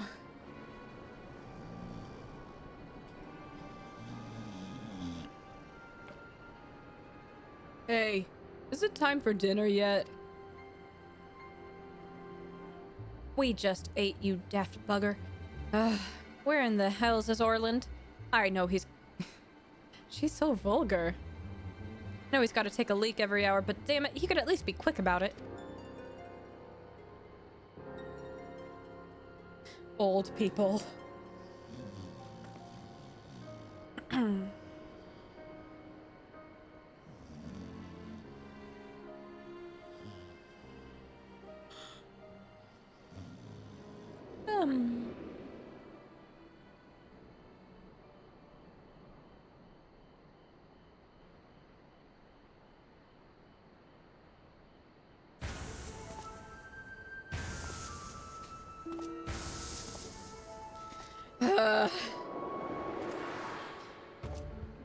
Not even a helmet.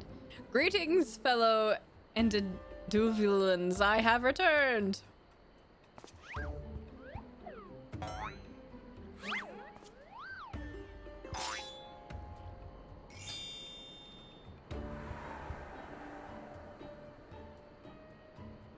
Oh, bollocks.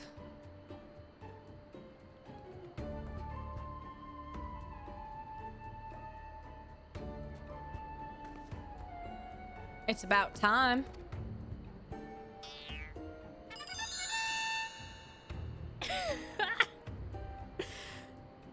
Okay, no.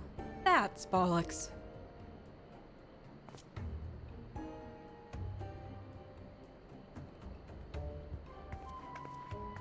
Pack up your things. I want us back on the road in 10 minutes. Before we do that, we must first release young Gigi here. 'Tis behavior unbecoming of a gentleman to keep children in cages. What in the seven hills are you blathering about? He's going to get away.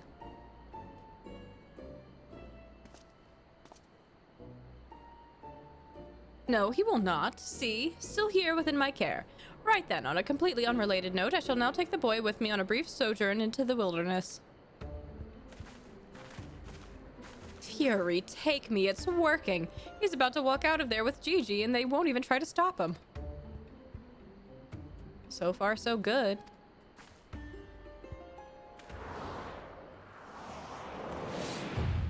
He lived. I'm cold, and there are morbles after me. Well, I killed one. Good thing I killed that bear.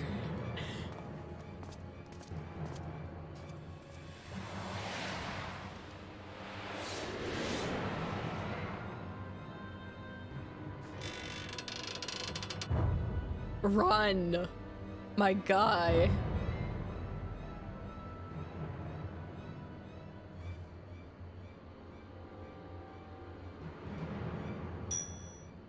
I'm me, but you're also me. That can't be. Unless... I don't know why they're southern. I don't know how this happened. This is it. This is the moment when my life flashes before my eyes. Oh, my dearest Pigsney, we'll at last be together.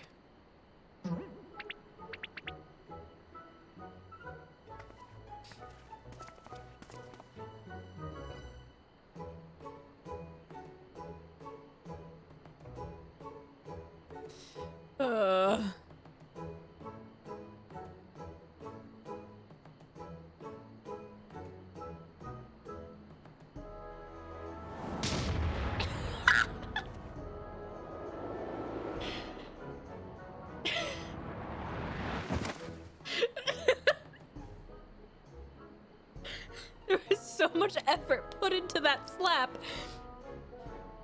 The way his face moved.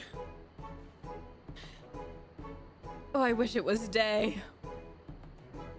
Imposter, how dare you attempt to trick me with a ruse so hackneyed it would make a minstrel blush. Ye gods, I never realized dying would hurt so much.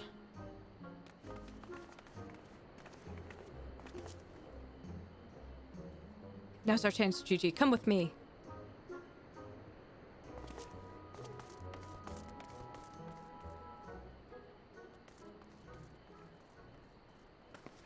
Vivi, wait!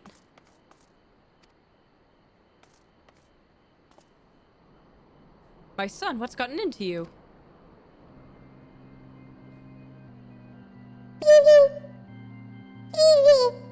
Where have I heard that name before? Remember who you are, Vivi, what you are. A creation of the greatest Charlene Archmagus, Quan. Why,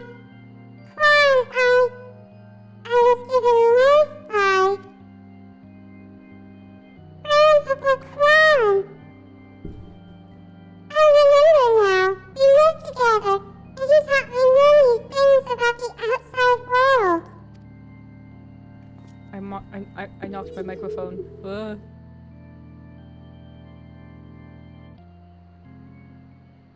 I don't know why it's the spooky music from when you're fighting like void sun. What exactly do you remember, my son? Everything. Yes, everything.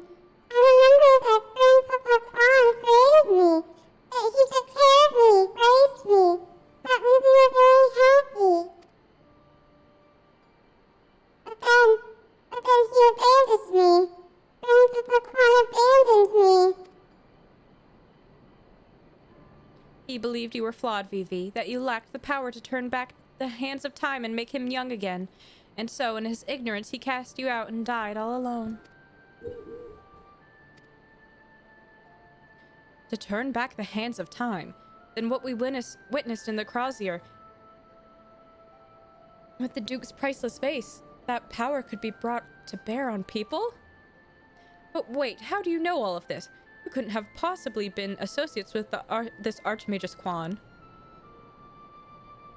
We found his journals during one of our many trips into the Great Library.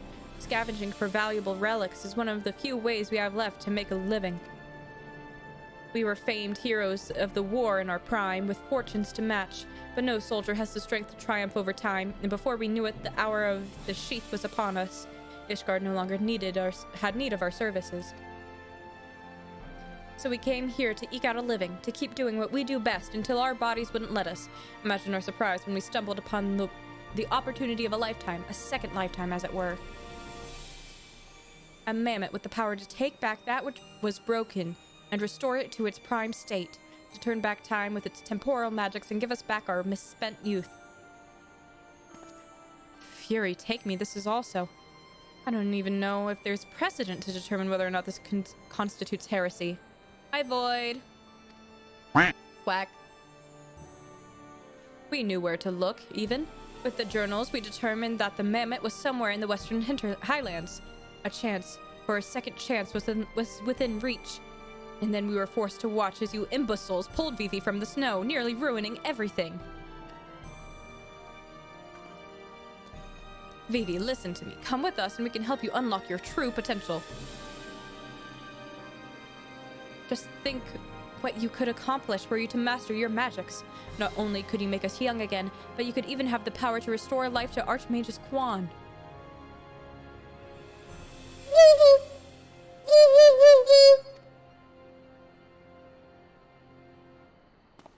Impossible.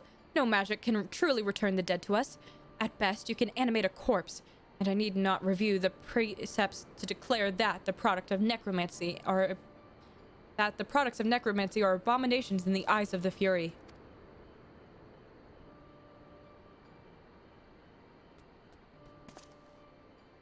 Gigi, wait. What of our adventures? What of our gazebo? You are a Manderville mammoth.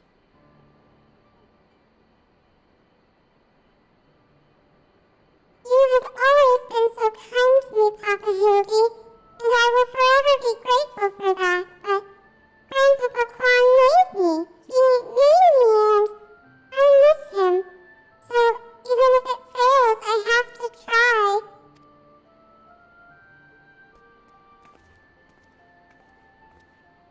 That's fine. What are you doing? They're getting away. We have to stop them. Mayhap we must respect Gigi's decision.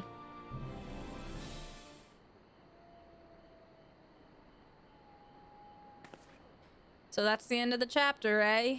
You're giving up and coming back home? I too made a decision long ago to become a traveling inspector, and I've ever stood by it. Mayhap it is this singular stubbornness of mine that Gigi took inspiration. Nay, I cannot abide it. He is my flesh and blood, my son.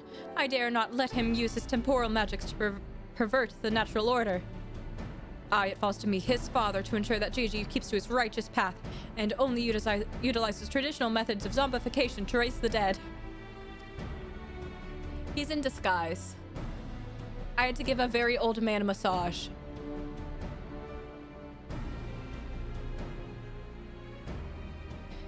Inquisitor Seer, I must applaud you for your dedication to your work and cannot thank you enough for all you have done on our behalf. Yet I fear if we continue as we are, Gigi may be driven to rash action. Therefore, I would ask you suspend your pursuit of the Grand Sirs for a time, that I might afford the opportunity to convince my son to return peacefully. It was uncomfortable. Well, seeing as how we can only guess at the full extent of Gigi's powers, it might prove dangerous to act aggressively should he choose to use them. I knew you would understand. Right then, there is no time to waste. Nashu, let us retire to our new gazebo and discuss our plans.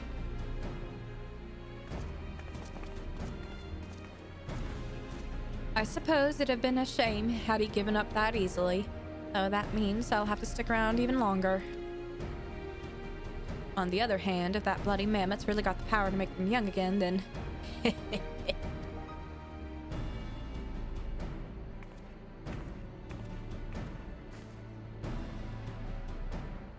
I haven't had a dialogue option in so long. Yeah. Cinema.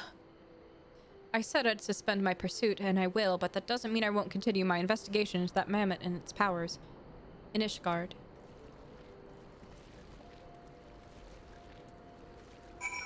Okay, well, he's back in the Foundation. I'm going to do the patch.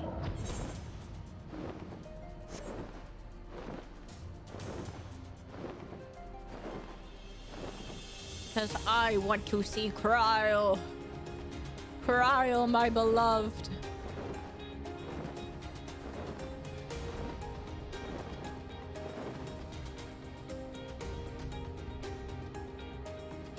I missed the locket gifts.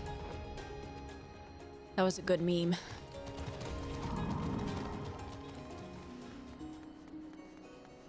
Cryle.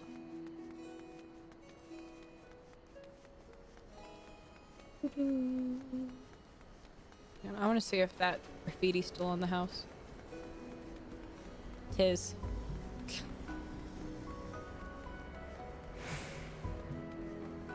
Okay.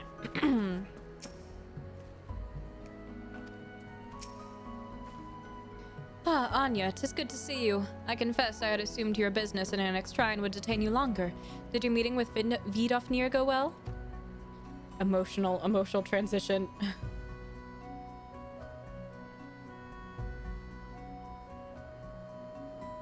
You got time. It's Monday.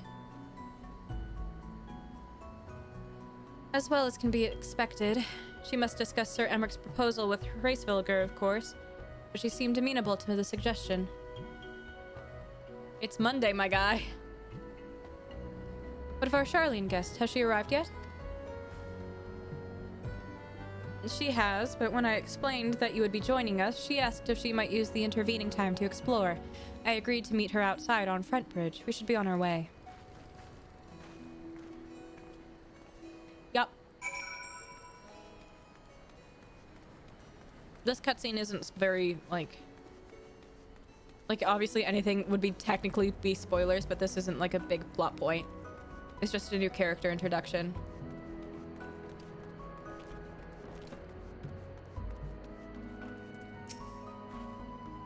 It would seem we are early. Shall we wait? Wait, back in Ishgard. What was she trying to tell me?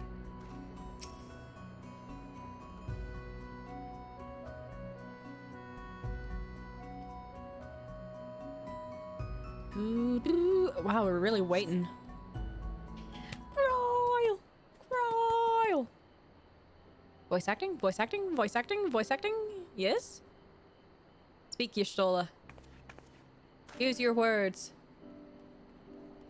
Oh no. Cryle! I love her! I'm terribly, terribly sorry to have kept you all waiting. You can send it to me now. I'll react live. They won't see it.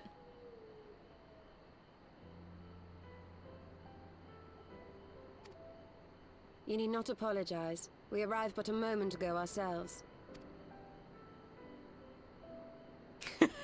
but no. Pray, allow me to introduce Kryle, who has recently come from the Okay. Charlene motherland. She has generously offered to assist us. Oh, please, think nothing of it. A trip to Eorzea was long overdue. Kryle. You must be the warrior of light. Yes, Finally, someone you knows who I certainly do am. look the part. A pleasure to meet you at last, miss. Thank you for knowing who I am, Kryle. And who is that I spy but young Alpha No Levieux himself? I dare say someone's grown an ilm or two in my absence. Or are those lifts in your boots? Oh, wonderful. I'm so glad she's here. We, Miss Kryle and I met at the studium years ago. I shall forever be indebted to her for her sage guidance. There's pain It in was his no small eyes. task keeping him out of trouble, believe you me. The youngest ever to enter the studium, him and his sister, 11-year-old prodigies. Suffice it to say, social graces were not among his list of talents. Striding up to his seniors on his first day, head held high. What was it he said again? Thank you, Kryle.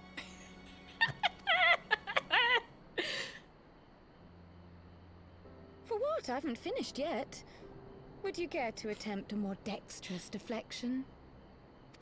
She's evil and I love her. Mayhap we should save this delightful conversation for a more fitting occasion, when pressing matters do not demand our undivided attention. A bit much, but better.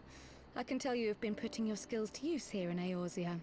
Henceforth, I trust you will dazzle me with your eloquence at the first time of asking.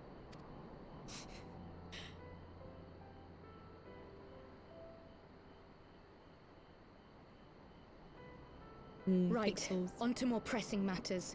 Finding Minfilia and the other missing scions.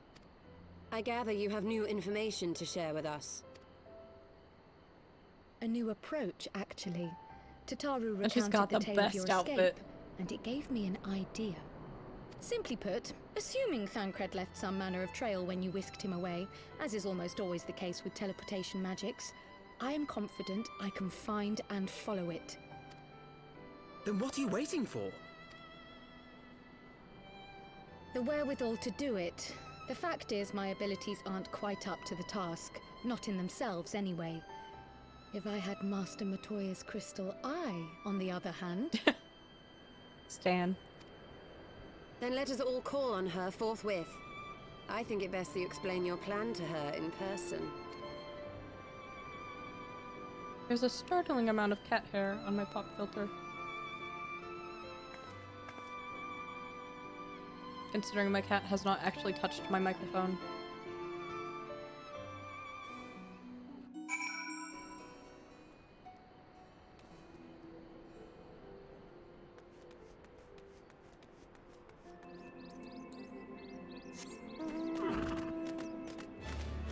Ooh, waterfall.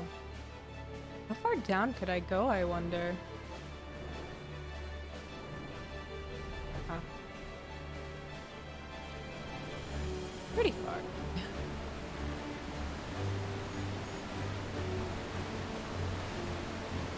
Just the square. Ah, I see. It's literally a pool.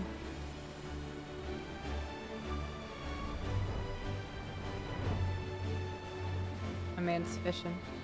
Hi, Alexander. Ooh, pretty.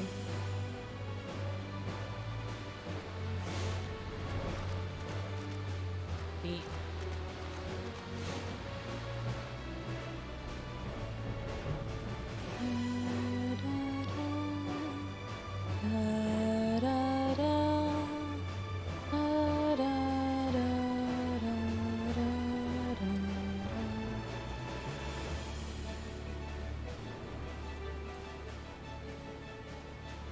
Sneezy again.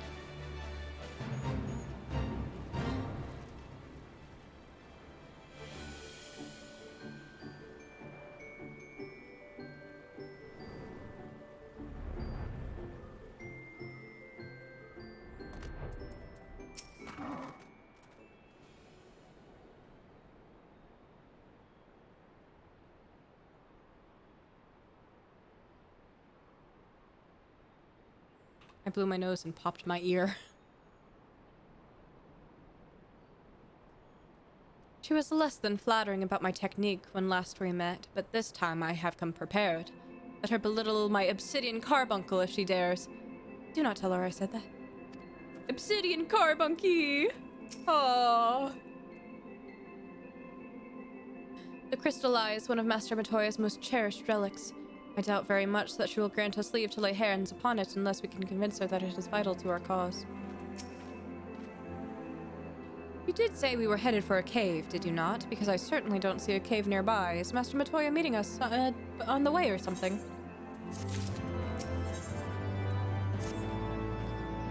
I have heard many stories of Master Matoya, some quite flattering, others less so. Rest assured, they are all true. This way, and have care where you tread. Thanks, Nightbot.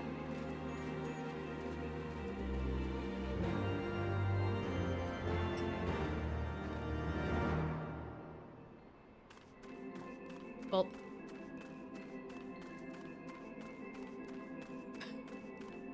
A laundry basket?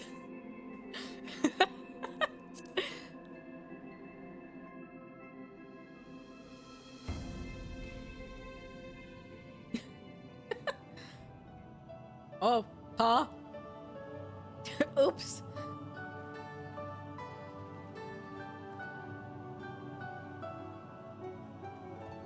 Oh, is that trouble I smell? Or did you forget to wipe your boots on the way in? Forgive us, Master Matoya. We will be sure to wipe them on the way out. And may I say how glad I am that age has not yet deprived you of your senses. Rip. Ever so quick-witted, aren't we? To the detriment of your manners. Well, out with it then. What do you want?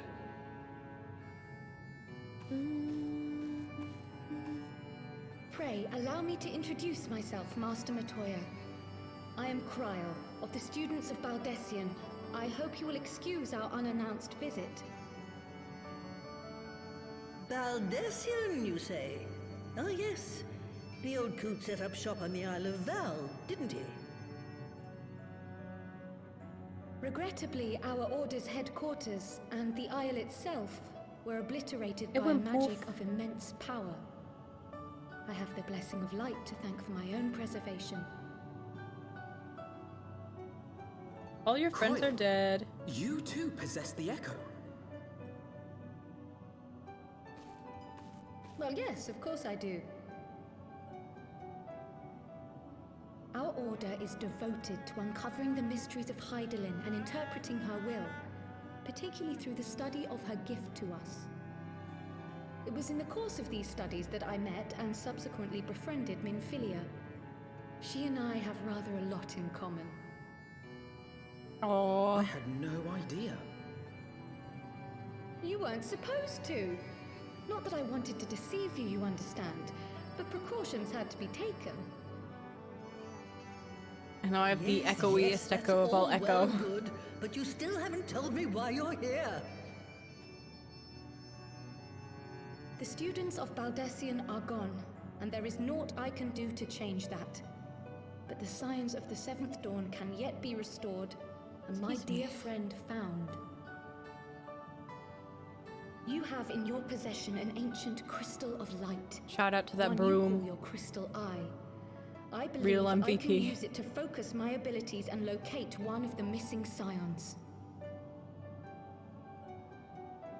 And there I was, thinking you might want to make use of my years of experience. Oh, wait here. Grumpy old lady. Grumpy old lady. Long did I ponder the nature of this crystal and its familiar radiance. But never did I suspect it was a crystal of light. Oh, what? On the cusp of an umbral calamity, souls blessed with the power of the echo invariably appear. I love To aid these, her exposition. chosen warriors, Heidelin bequeaths to each a slither of her strength in the form of a crystal of light. But as her strength wanes, so too does the potency of her gifts. This crystal, born of an earlier era, is infused with a power far greater than those of this age. Mother is growing old. You could travel the length and breadth of the land and not find a crystal even a fraction as pure. Its value is beyond measure, as are the risks inherent in its use. No two manifestations of the Echo are alike. I, for example, can converse with beings of every shape and size, excepting beasts, contrary to what others would have you believe. Language has nothing to do with it, of course. Rather, I am sensitive to the whispers of the soul. Their intent, their very essence even, the traces of which serve to guide the elementals to Y'shtola. Far-fetched though it may sound, I believe that with your crystal eye, I may be able to pick up where they left off and follow the remaining trail to Thancred. That is, if I have your permission.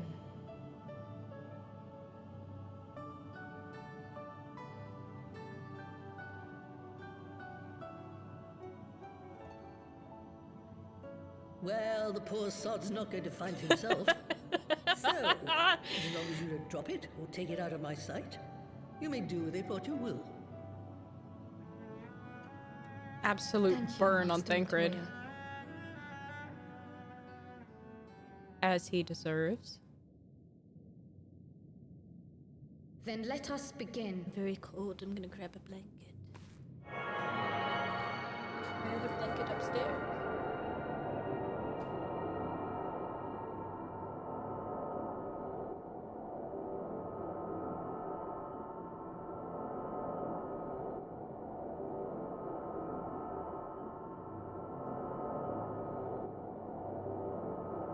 From the Black Shroud, the trail continues to the north and west, towards a mountain, the foot of Som Al. It was a near thing, but he was not deposited within the rock. I think. What a terrible way to go. Saved only to die. The hunters of Tailfeather know those lands well. I say we begin our search there. Shiver.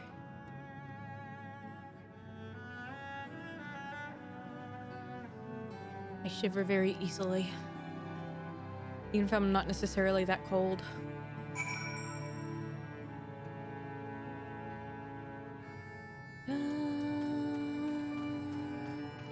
Hello, little froggy. I just want to talk to Matoya. Hey, queen. No one ever comes around for tea anymore. No, it's always saving this, preventing that, or mending the god's forsaken other. Anyone would think I was a good company. I would love to have tea with you, ma'am. What do I have in my inventory?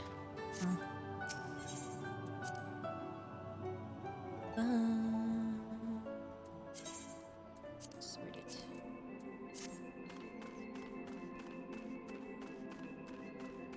Where am I going? Tailfeather.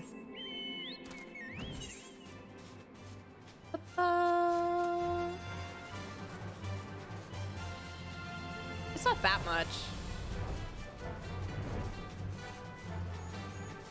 I need to get a retainer soon, though.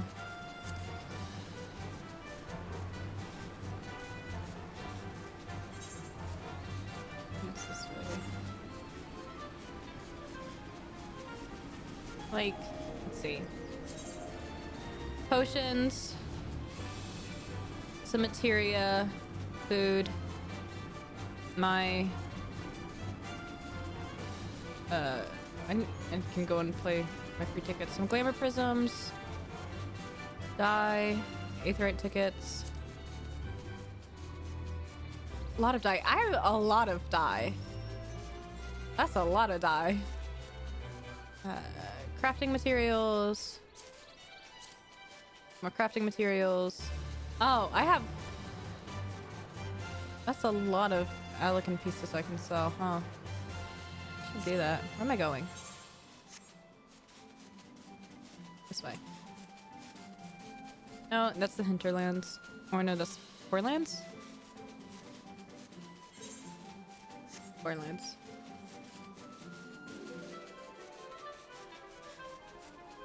Yeah, I just need to get a retainer. And I can sell it all.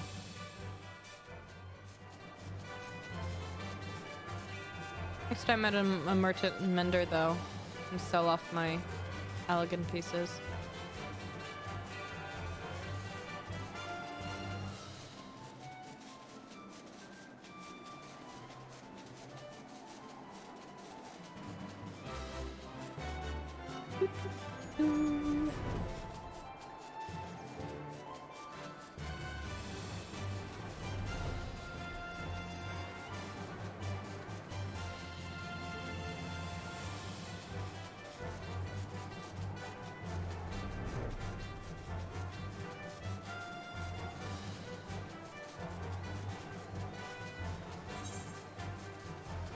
Almost there.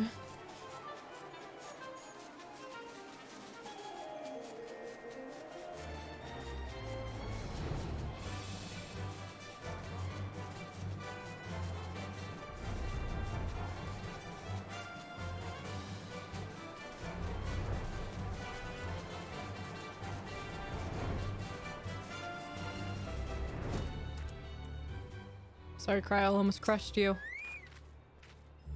We had forests like these on the Isle of Val. My grandfather and I used to go for walks together when I could prize him away from his work. It was the least I could do for him, considering everything he's done for me.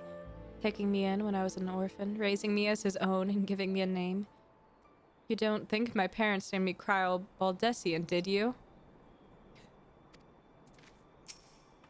True. Thancred may be a capable warrior, but he was wounded when last I saw him. If any beasts were nearby when he emerged from the life stream, he would have been hard-pressed to repel them. Were I to find myself in an unfamiliar wilderness, my first instinct would be to seek out signs of civilization. Ordinarily, perhaps, but in his wounded state, he may not have wished to risk contact with strangers of unknown allegiance. Yet even had Thancred chosen to remain in the forest, the hunters would surely have stumbled across his trail. Tailfeather doesn't strike me as an isolated outpost, though. Merchants and traders pass through reasonably regularly, do they not? In which case, we'll need to provide a more detailed description of when we question the locals. Fear not, Kryl. I already have prepared several sketches of Thancred for that very purpose. Here comes my favorite bit of lore. This is impressive. You drew him from memory? A skill I acquired some years ago for reasons I no longer remember. Alphino's good at art. I propose we split into two pairs. Yashul and I will inquire at the outlying encampments while Anya and Kryl question the residents of Tailfeather. Afterwards, we shall regroup near Loth Astfath and share our findings. Assuming there are no objections, let us be about it.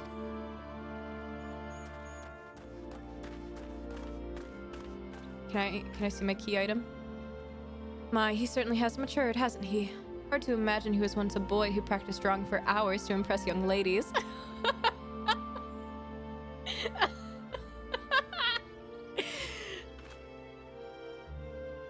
Anyway, we had best get started. Find me when you finish making your rounds. Good at art to impress the ladies. I want to see Alphino's sketch. Let me look at it.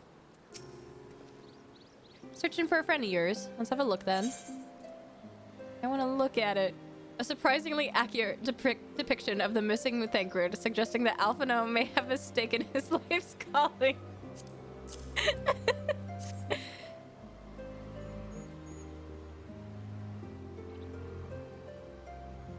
No, ain't seen him around. Sorry.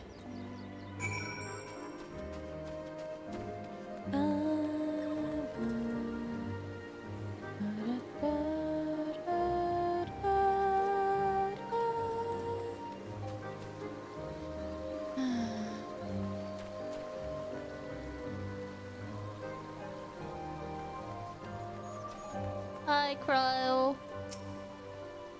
Pray, excuse me, but have you seen this man before? Hey, King. Have you seen my guy? What's that you've got there? A sketch?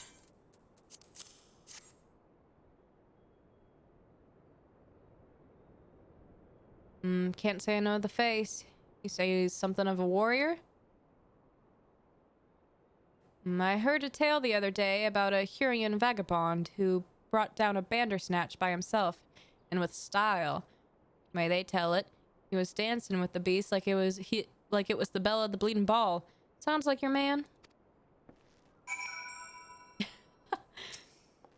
Glad to be of assistance.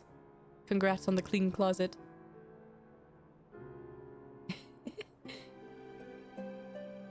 Yeah, that's how it works.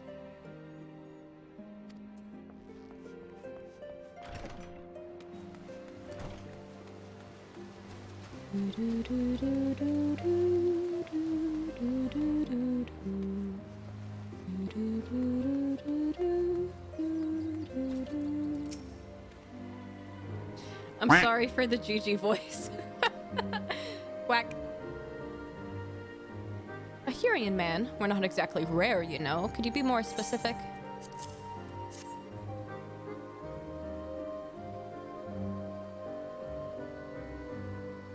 I did spy this bloke a while back, didn't... What? Oh. Q, how do you make Q noise? Ah, thank you for the follow!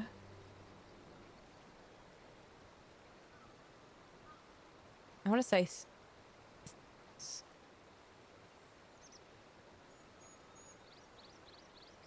My mind wants to go sock W, but I don't think that's it. I'm very sorry.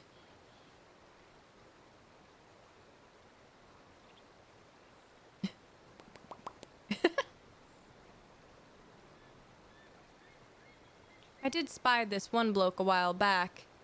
Didn't get a good look at his face, but it could have been him.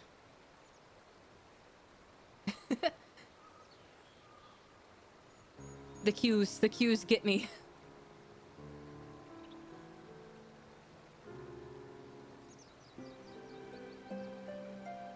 No! Alpha no drawing.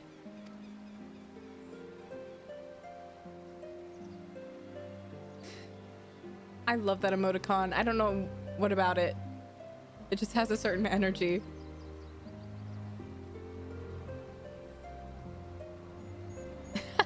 Rip. This was beyond the forest, as I recall, along the river to the west of Tailfeather. I remember thinking he wasn't much of a hunter. The lad was making no effort to cover his tracks, see. That, and he was carrying an axe instead of a bow. Where did he get an axe?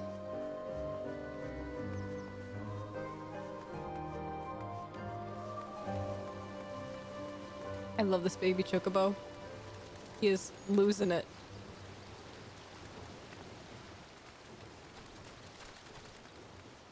Hi, Cryle. Finished? In that case, I think we've learned everything we can here. Let's see what the others have found out.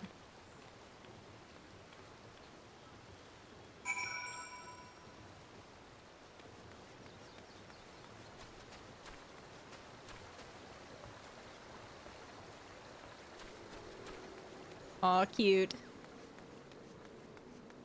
Is it so awk? Like, separated out? Or act? I'm going the absolute wrong way. Big bird. Always a good day. I'm going the absolute wrong direction. Always a good day when I get big bird.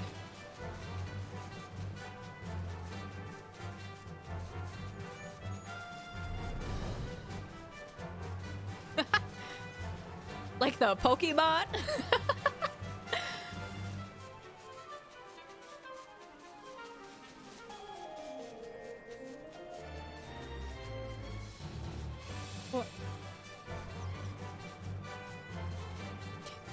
What? That's a Pokemon!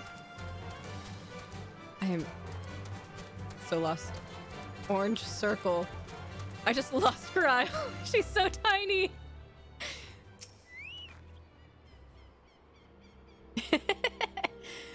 Just like the way you spelled it. We were to meet here, were we not?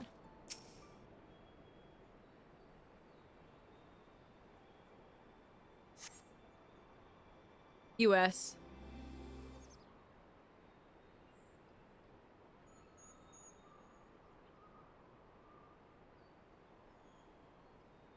I'm on the Primal database.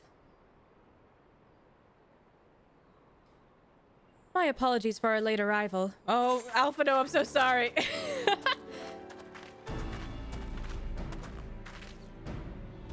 Many have made camp in inaccessible locations, ideal for hunting game, not so receiving visitors. Nevertheless, our time proved well spent. There have been countless sightings of an exceptionally capable Hurian hunter with whom no one is familiar. Though none chanced to see the man's face, his height and build matched Thancred's description, as does his fighting prowess. Oh, so directly on Kryle's face, oh no.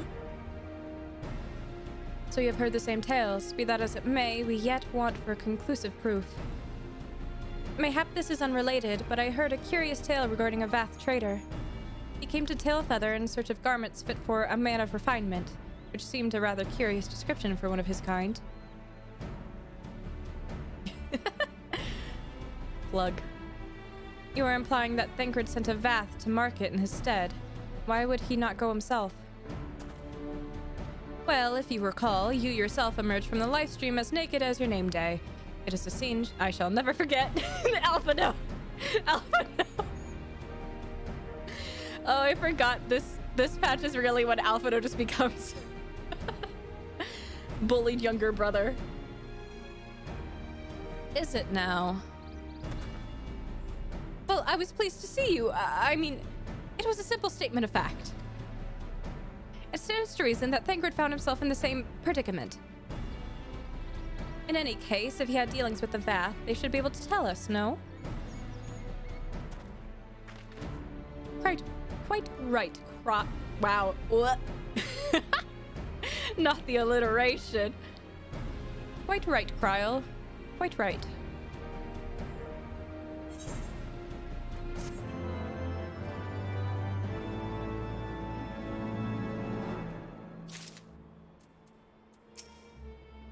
Honestly, that boy, some things never change.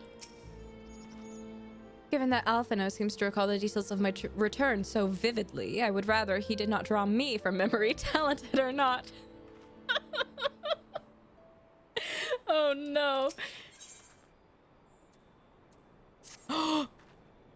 Sorry. Just remembered.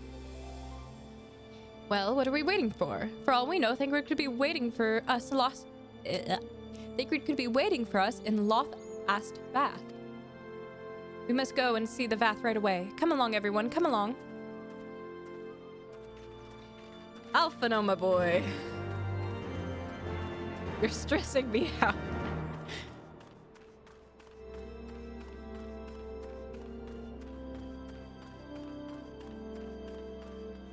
The Vath are in a very inconvenient place.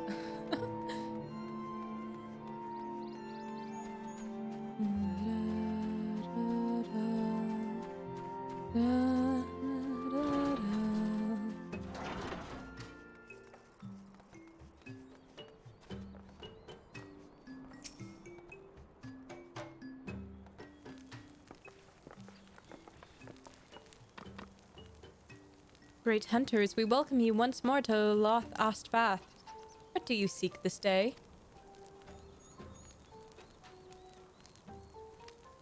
We seek a man with whom we are told you may have had certain dealings. Nothing. I love games. How curious, the hunters tire of good godly sport and pursue mortal prey. No, he is not prey, but a friend long missing. Good, he is friend to the Vath as well, with one with whom we have traded many times. Truly, and you're quite certain it was this man? There is no doubt. The fleshling clothes and skins came to us from Sohm all lost and weak. He offered meat and hides in trade, and in exchange we tended to his wounds. He brought us much flesh, so skilled a hunter he was, much flesh. When he asked for garments, we were glad to provide them. And where is he now? Gone to Loth-Ast Vath, not long ago. when he heard the One Mind had summoned our god once more. Ravana's returned. Vidofnir did say that the Nath had grown as before, but what could Thancred hope to accomplish by himself? Honored Elder, we thank you for your help. Would that we could repay this kindness ere we depart, but we must hasten to our comrade's side. Go, great hunters, lest the Nath claim him as a sacrifice. Revel in the glory of combat.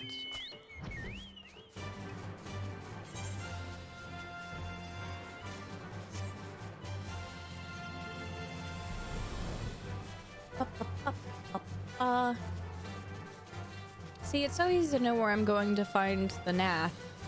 They're right there. Like, it's so... The visual distinction. Where's the Vath? Who knows?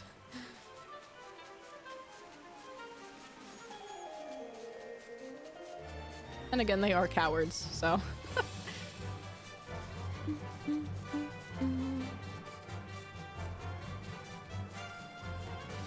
They hide.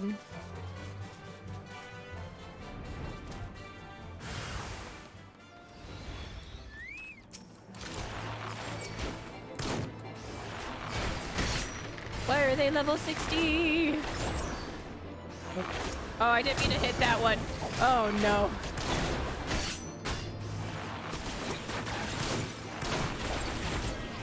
Whoa.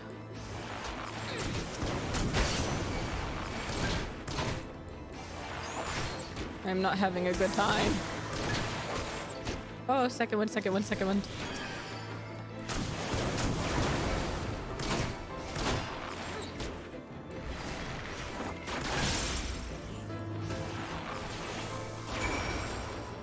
Whew. Sometimes hitting tab is dangerous.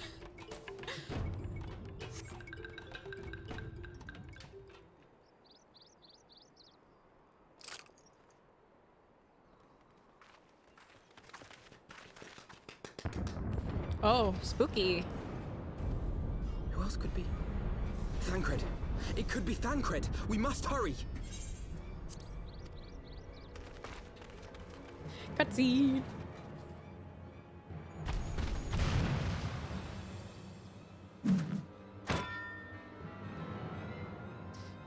Hello, trailer man. Hello, trailer people.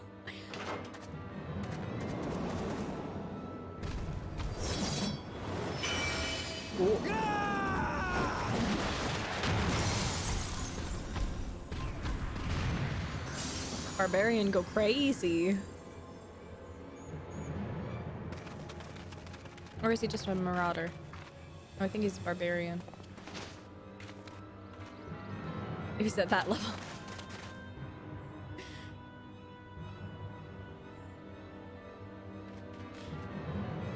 Catgirl Bard be Catgirl Bard. Oh, you're right, that's what I meant. I don't know why I said barbarian. I don't play tank, so I don't know the names. Ooh, ouchie. We're having an ouchie headache.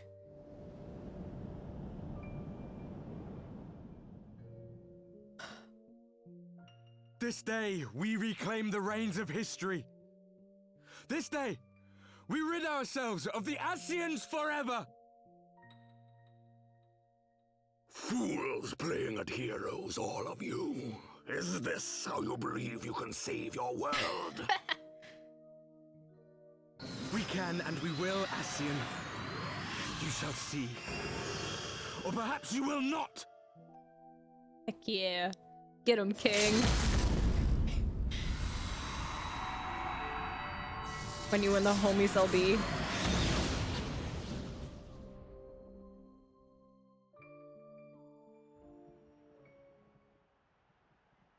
Headache. So you are the warrior of light. The savior of Eorzea.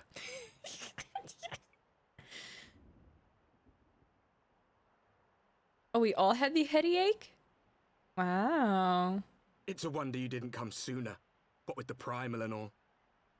Lost a step, have we? I was busy. Have One of my care. homies is naked in the ether moves wild. strangely around him. It would seem we share a common enemy. Mayhap you would tell us who you are. Oh, I wish I was wearing my level 50 bard gear. It would be very funny with the other cat Shall we girl. show them?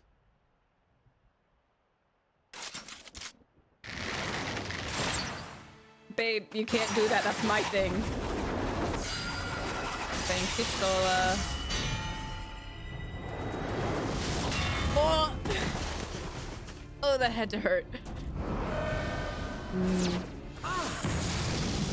Did my man just flare out the gate?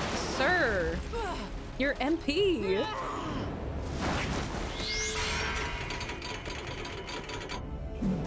Friendship circle.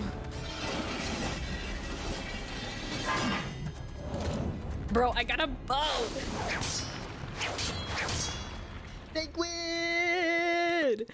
They quid!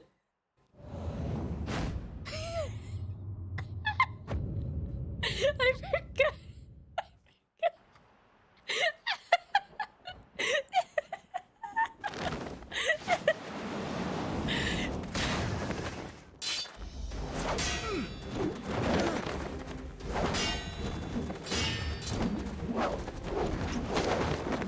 Choreography. I missed him. Where'd the big sword come from?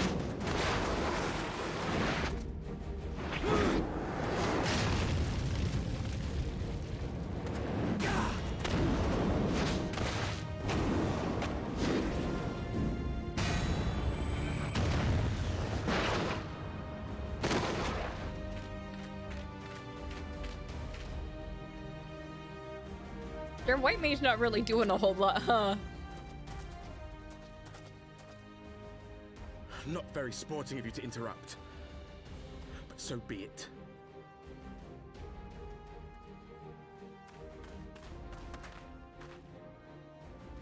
Mark well our faces, warrior of light. For we are the warriors of darkness. Walkers of a different path. And we shall meet again.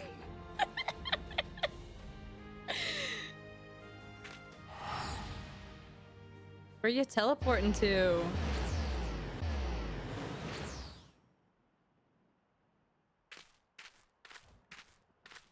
Warriors of Darkness?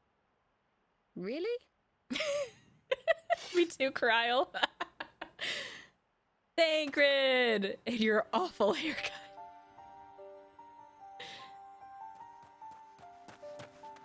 Thancred, are you all right?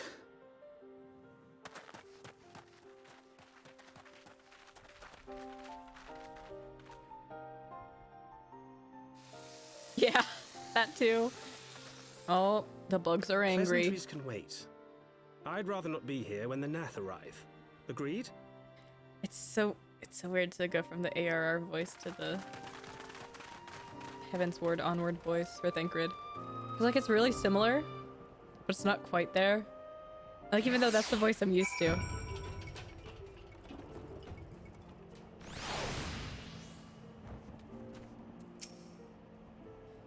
The vision caught me unawares, and I was unprepared for their attack. But I could hear the colony chattering all around us. They were so loud. So unbearably loud. You need to sit down. I have water if it will help. Aww. We should be safe here. Our pursuers are not like to stray so far from the colony. Thancred!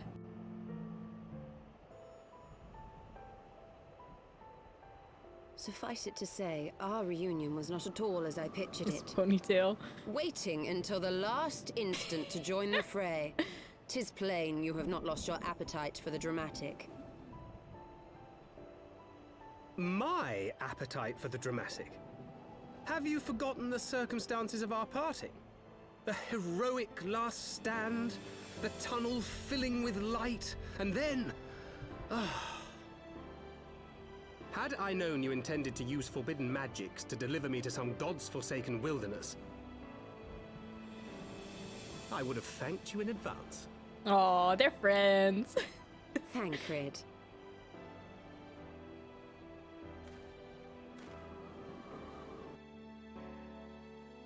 If nothing else, you might have warned me that I would emerge from the live stream in the all together.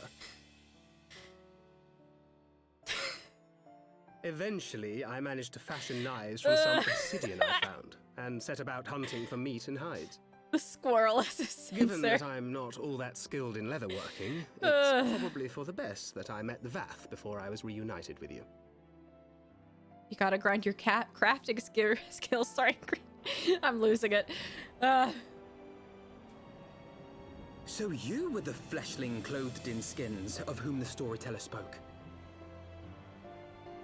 A description which fit me as ill as the skins themselves. Happily, I was able to trade with the Vath for garments better becoming a man of refinement. From them, I learned of Ravana, and of the great warrior who had once laid him low. What's up? Yeah, that's me. And thence did you conclude that were you to track the Primal's movements, it would surely bring you into contact with the Scions once more. A gentleman. It seemed a reasonable assumption. I could think of no one else with your enthusiasm for slaying beastmen gods. Until now, that is. What, you think the devs were gonna give him a fancy new outfit? Yes. The self-proclaimed Everyone else warriors got one. of darkness. 'Tis only fitting that they stand in opposition to the warrior of light, I suppose. Like the echo we saw. Past, if only for a moment. Yeah. They were confronting a man in black. An Ascian, I think. That's what he called them. If these warriors are capable of doing battle with Ascians and Primals both, they must be possessed of powerful protection. Protection not unlike the Echo.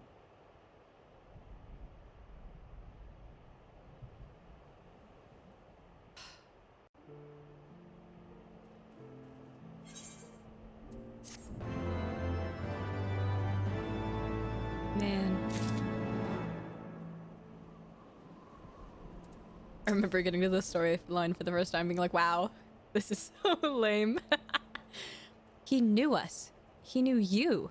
Did he walk into our memories as we walked in his? I know what you're thinking, but really, you needn't worry. It will only lend credence to my tales of heroism. Besides, battle scars are to maidens what loose morals are to gentlemen. A definite bonus. Thancred! Would seem the mystery of the axe-wielding cure has been laid to rest. I should have known better than to think Thancred would ever stoop to using such an elegant weapon.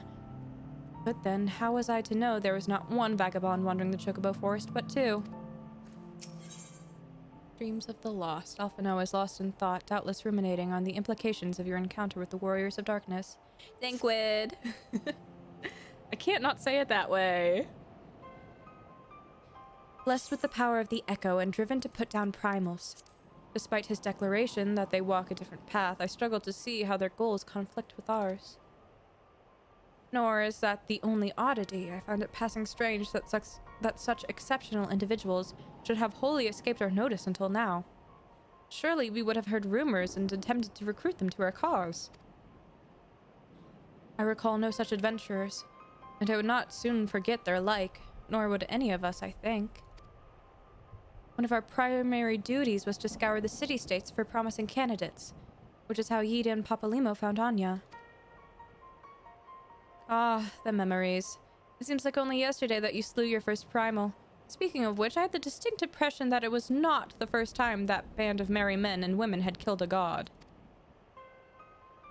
I labor to believe that a band of, preternaturally gifted adventurers would have been traveling the land slaying primals without our knowledge.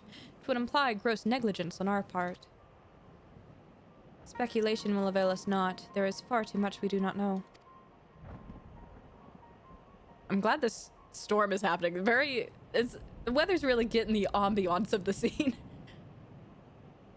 For the present, we must needs concentrate on what we do know, namely that Lord Ravana is no more. Vidofnir must be informed. The news may render her more receptive to Sir Emmeric's invitation. Since you seem to have affairs here and well in hand, I shall take my leave. Simply being in the vicinity of this colony is giving me a stinking headache. If you have need of me, I shall be with Master Matoya. I would beg her assistance with the search for Menphilia. Wait, Minfilia is missing. I thought she escaped with Anya. Oh yeah, well you see. I shall explain on the road. Much has happened in your absence. Do do do do do do.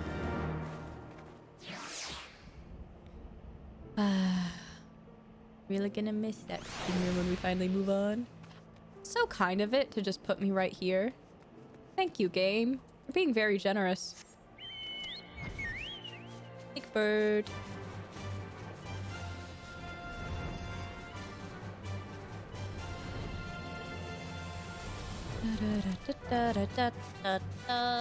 Man. Sometimes. I'm gonna be so sad though when we get to Shadowbringers. Mainly because I want to be able to open the game and hear the Shadowbringers title page music.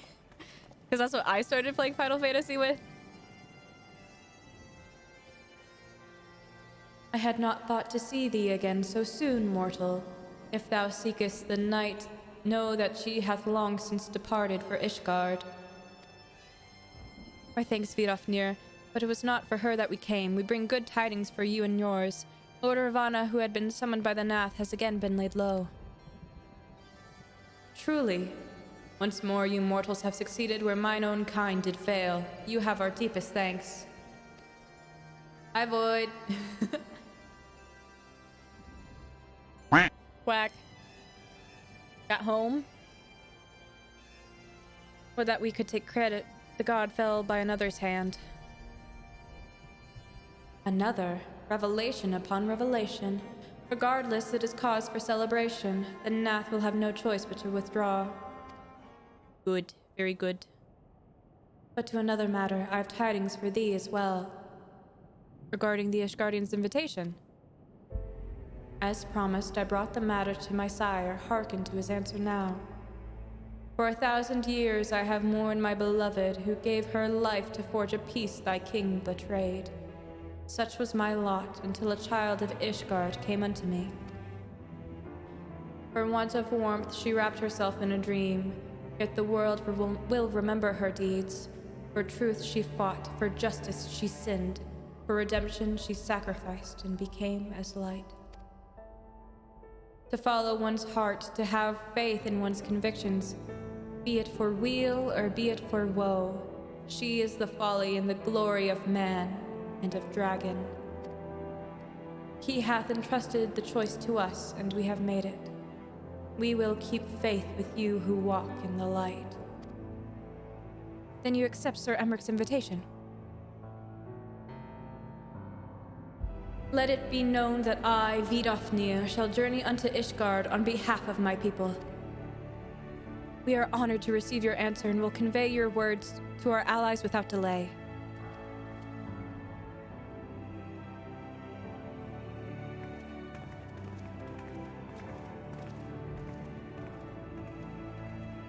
It is happening, Nizel, but that you are here to see it. Oh, Alphino. I miss the buddy cop times. Oh. Cutscene? Oh. I forgot. Even as the Scions celebrated the return of a long-lost friend, honorable men plotted to deprive them of another.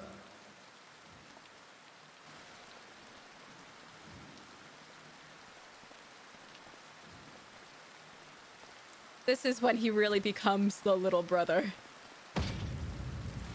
Honorable men, to whom Sir Emeric was no hero, but a scheming patricide. He didn't kill his dad, I did.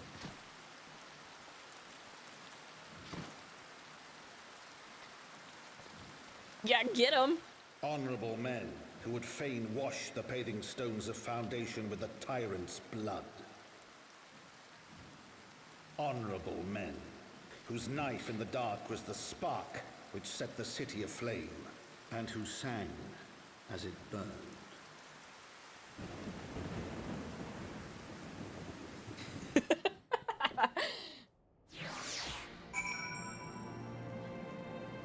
only got stabbed a little bit. I'm sure he's fine. I'm sure he's fine. How did you forgore? Vance gets stabbed.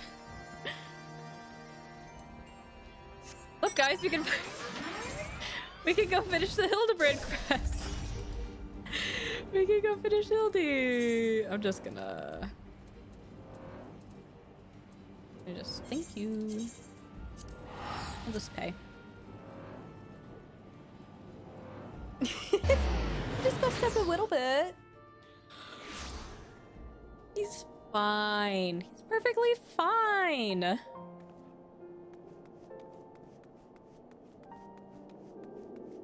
Hey, Hildebrand. I see you fit to return to the capital as well. The Inquisition has a rather large collection of heretical tomes, including many of Charlian origin, and I had a mind to scour them for information on temporal magics. This is, of course, all for the sake of confirming the mammoth's heretical origins. Yes, only that. Why are you looking at me like that, as if to imply that my interest in these matters is more than a professional one? I'm sure I don't know what you're talking about. You're not talking about. Thank you, Anya. That will be all.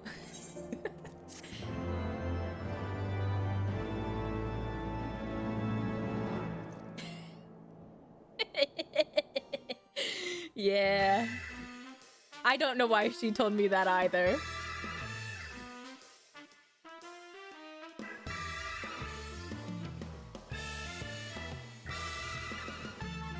Oh, he was in the cage. Oh.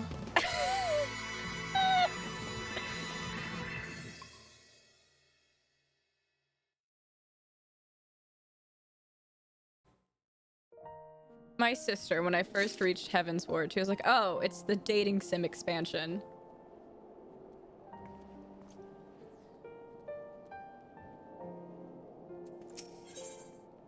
The proud and the pointy-eyed.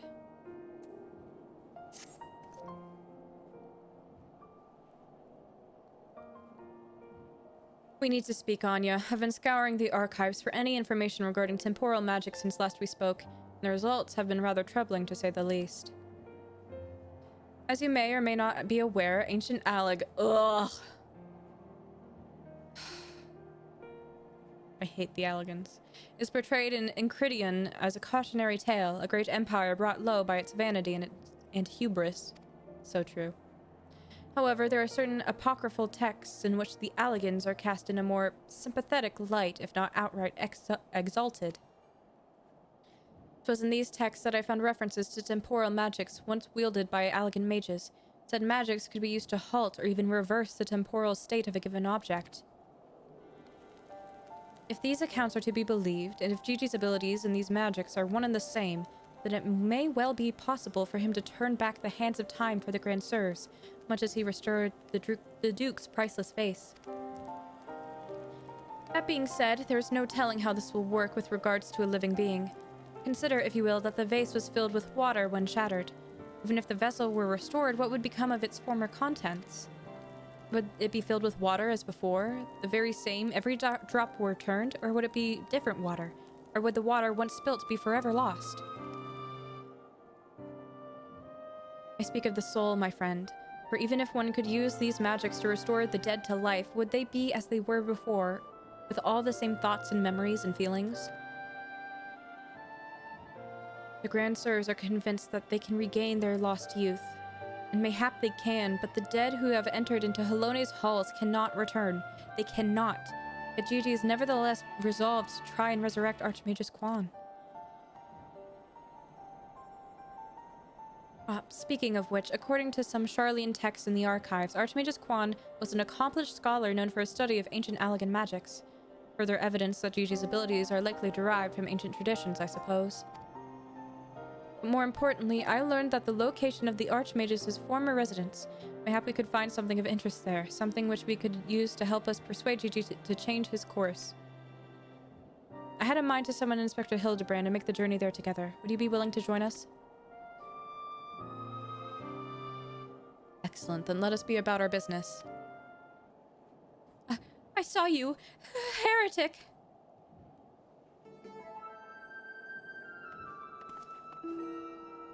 I beg your pardon. Are you accusing me of being a heretic? Yes, you, Inquisitor Seer. I saw you sneak into the archives and seek out the forbidden tomes. Saw the mad light in your eyes as you partook of their forbidden knowledge. Oh, for the love of... I did all that for my investigation. Aha! You admit your crimes. That you did secretly without permission in blatant contravention of our rules. Read forbidden tomes, then by virtue of authority vested in me by the supreme sacred tribunal of Hellenic Inquisitory doctrine. You stupid, ignorant. Are you all so desperate to keep your goddamn job that you will go around accusing all the world and his wife of heresy? Is that what we've been reduced to? I'm sick and tired of looking for heretics in every bloody shadow, of trying to guess the secret sins of everyone I meet. It's stupid and pointless, and we're better than that, damn it. We're better than that. Dang. Dang. If you will not surrender yourself, then I have no choice but to inform my superiors.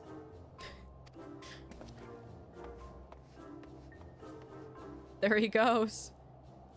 You good, bro? I think you just lost your job. Well, that all came tumbling out, didn't it?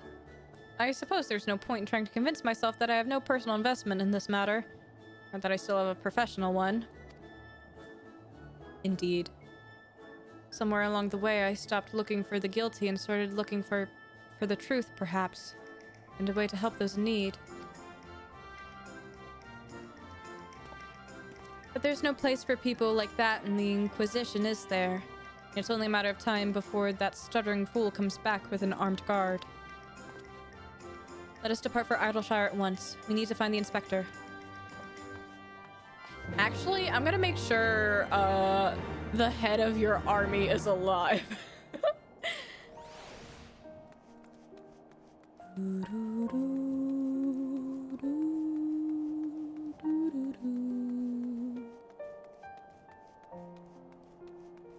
Hey gang, how's it going? So you slew a handful of primals, chatted with the Emperor of Garlemald, uncovered the truth behind a 1000-year war, thwarted a megalomaniacal archbishop's ambitions, and then rode home on the back of the Father of Dragons. Does that about sum it up?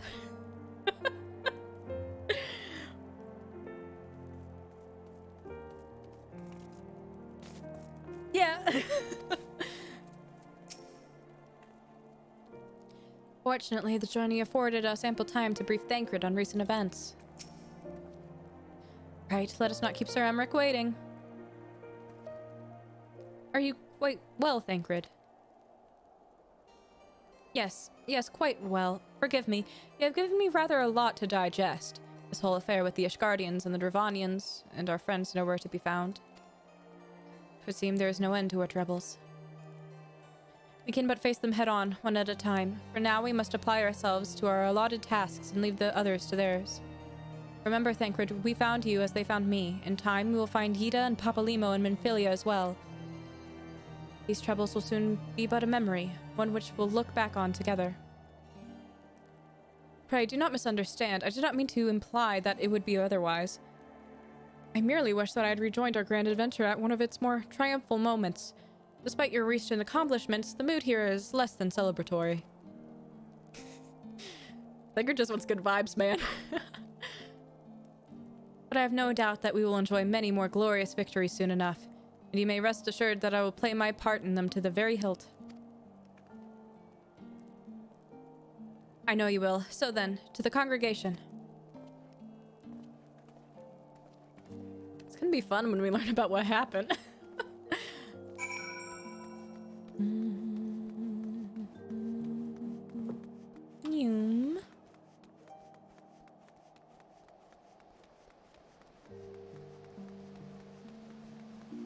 I want to see if Tataru is in here.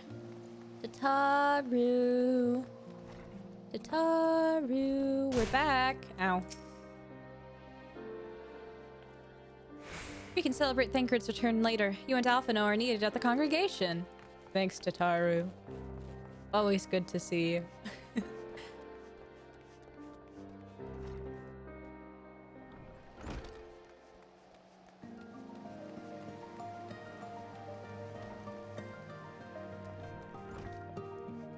Hilda. Hi, Hilda. Oh, good. You're back. Things got a bit heated while you were away. We'll do this cutscene and then we'll wrap up for the night. You have returned. In this, at least, the fates are kind. Greetings, First Commander. It pleases me to inform you that Vidofnir has accepted Ceramic's invitation. She has. These are glad tidings indeed. Would that the Lord Commander were here to hear them. Ah, is he otherwise engaged? Aye, sleeping off a knife to the gut. What? What happened? Will he live? The chirurgeons tell me that he will make a full recovery, but had Lord Edmund and Lord Artoriel not been on hand when the assassin struck, he would not have been so fortunate. For a mercy, they subdued the fiend before he could land the telling blow. The attack was just the beginning, though. Not long after, buildings all around the city, including several of ours, burst into flame. Bastards caught us completely by surprise. We've been doused in the fires, but for every one we put out, it seems like 2 more start up. Casualties are mounting, especially in the Broom. Tis plain these fires were started by the assassin's conspirators. Until they have been rounded up, there will be no end to this. Will you help us find them? Then let us be about it. They're just not gonna question Thancred. He's just here now.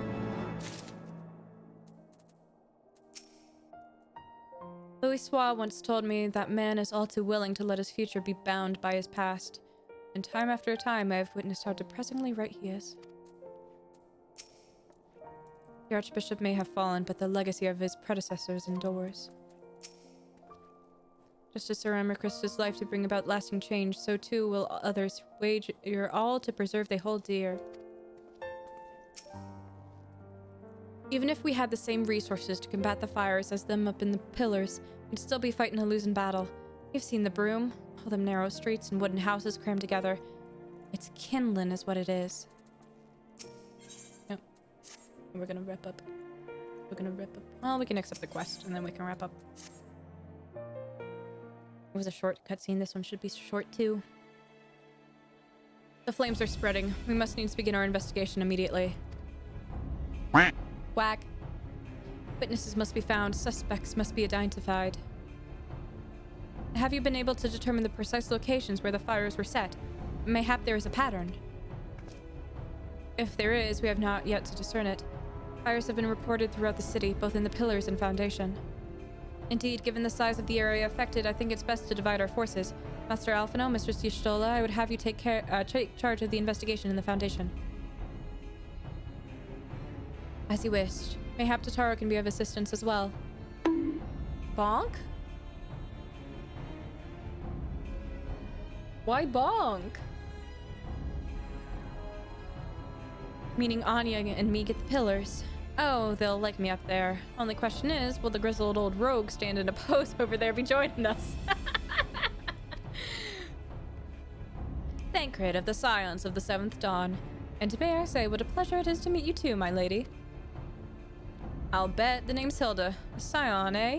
And there I was thinking I'd found a fellow ruffian amongst all these illustrious personages. I will remain here to coordinate the fire-quenching efforts. If you learn aught of value, pray inform me immediately. That is all.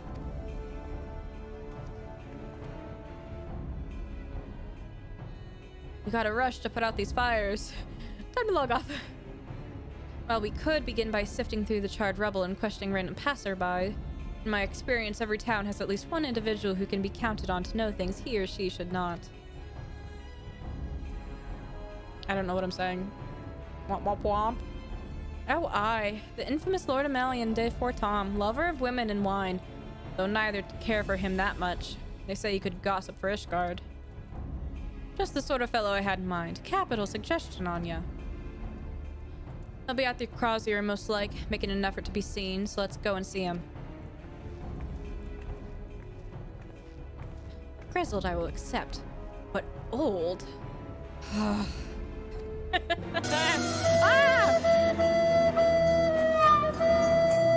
It's so loud. It's so loud. Whew. Titanic jump scare.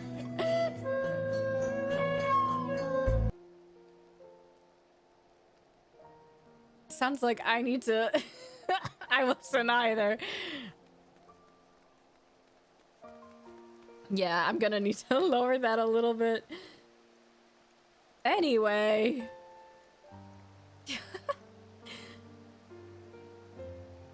Yeah, that's all we do for tonight.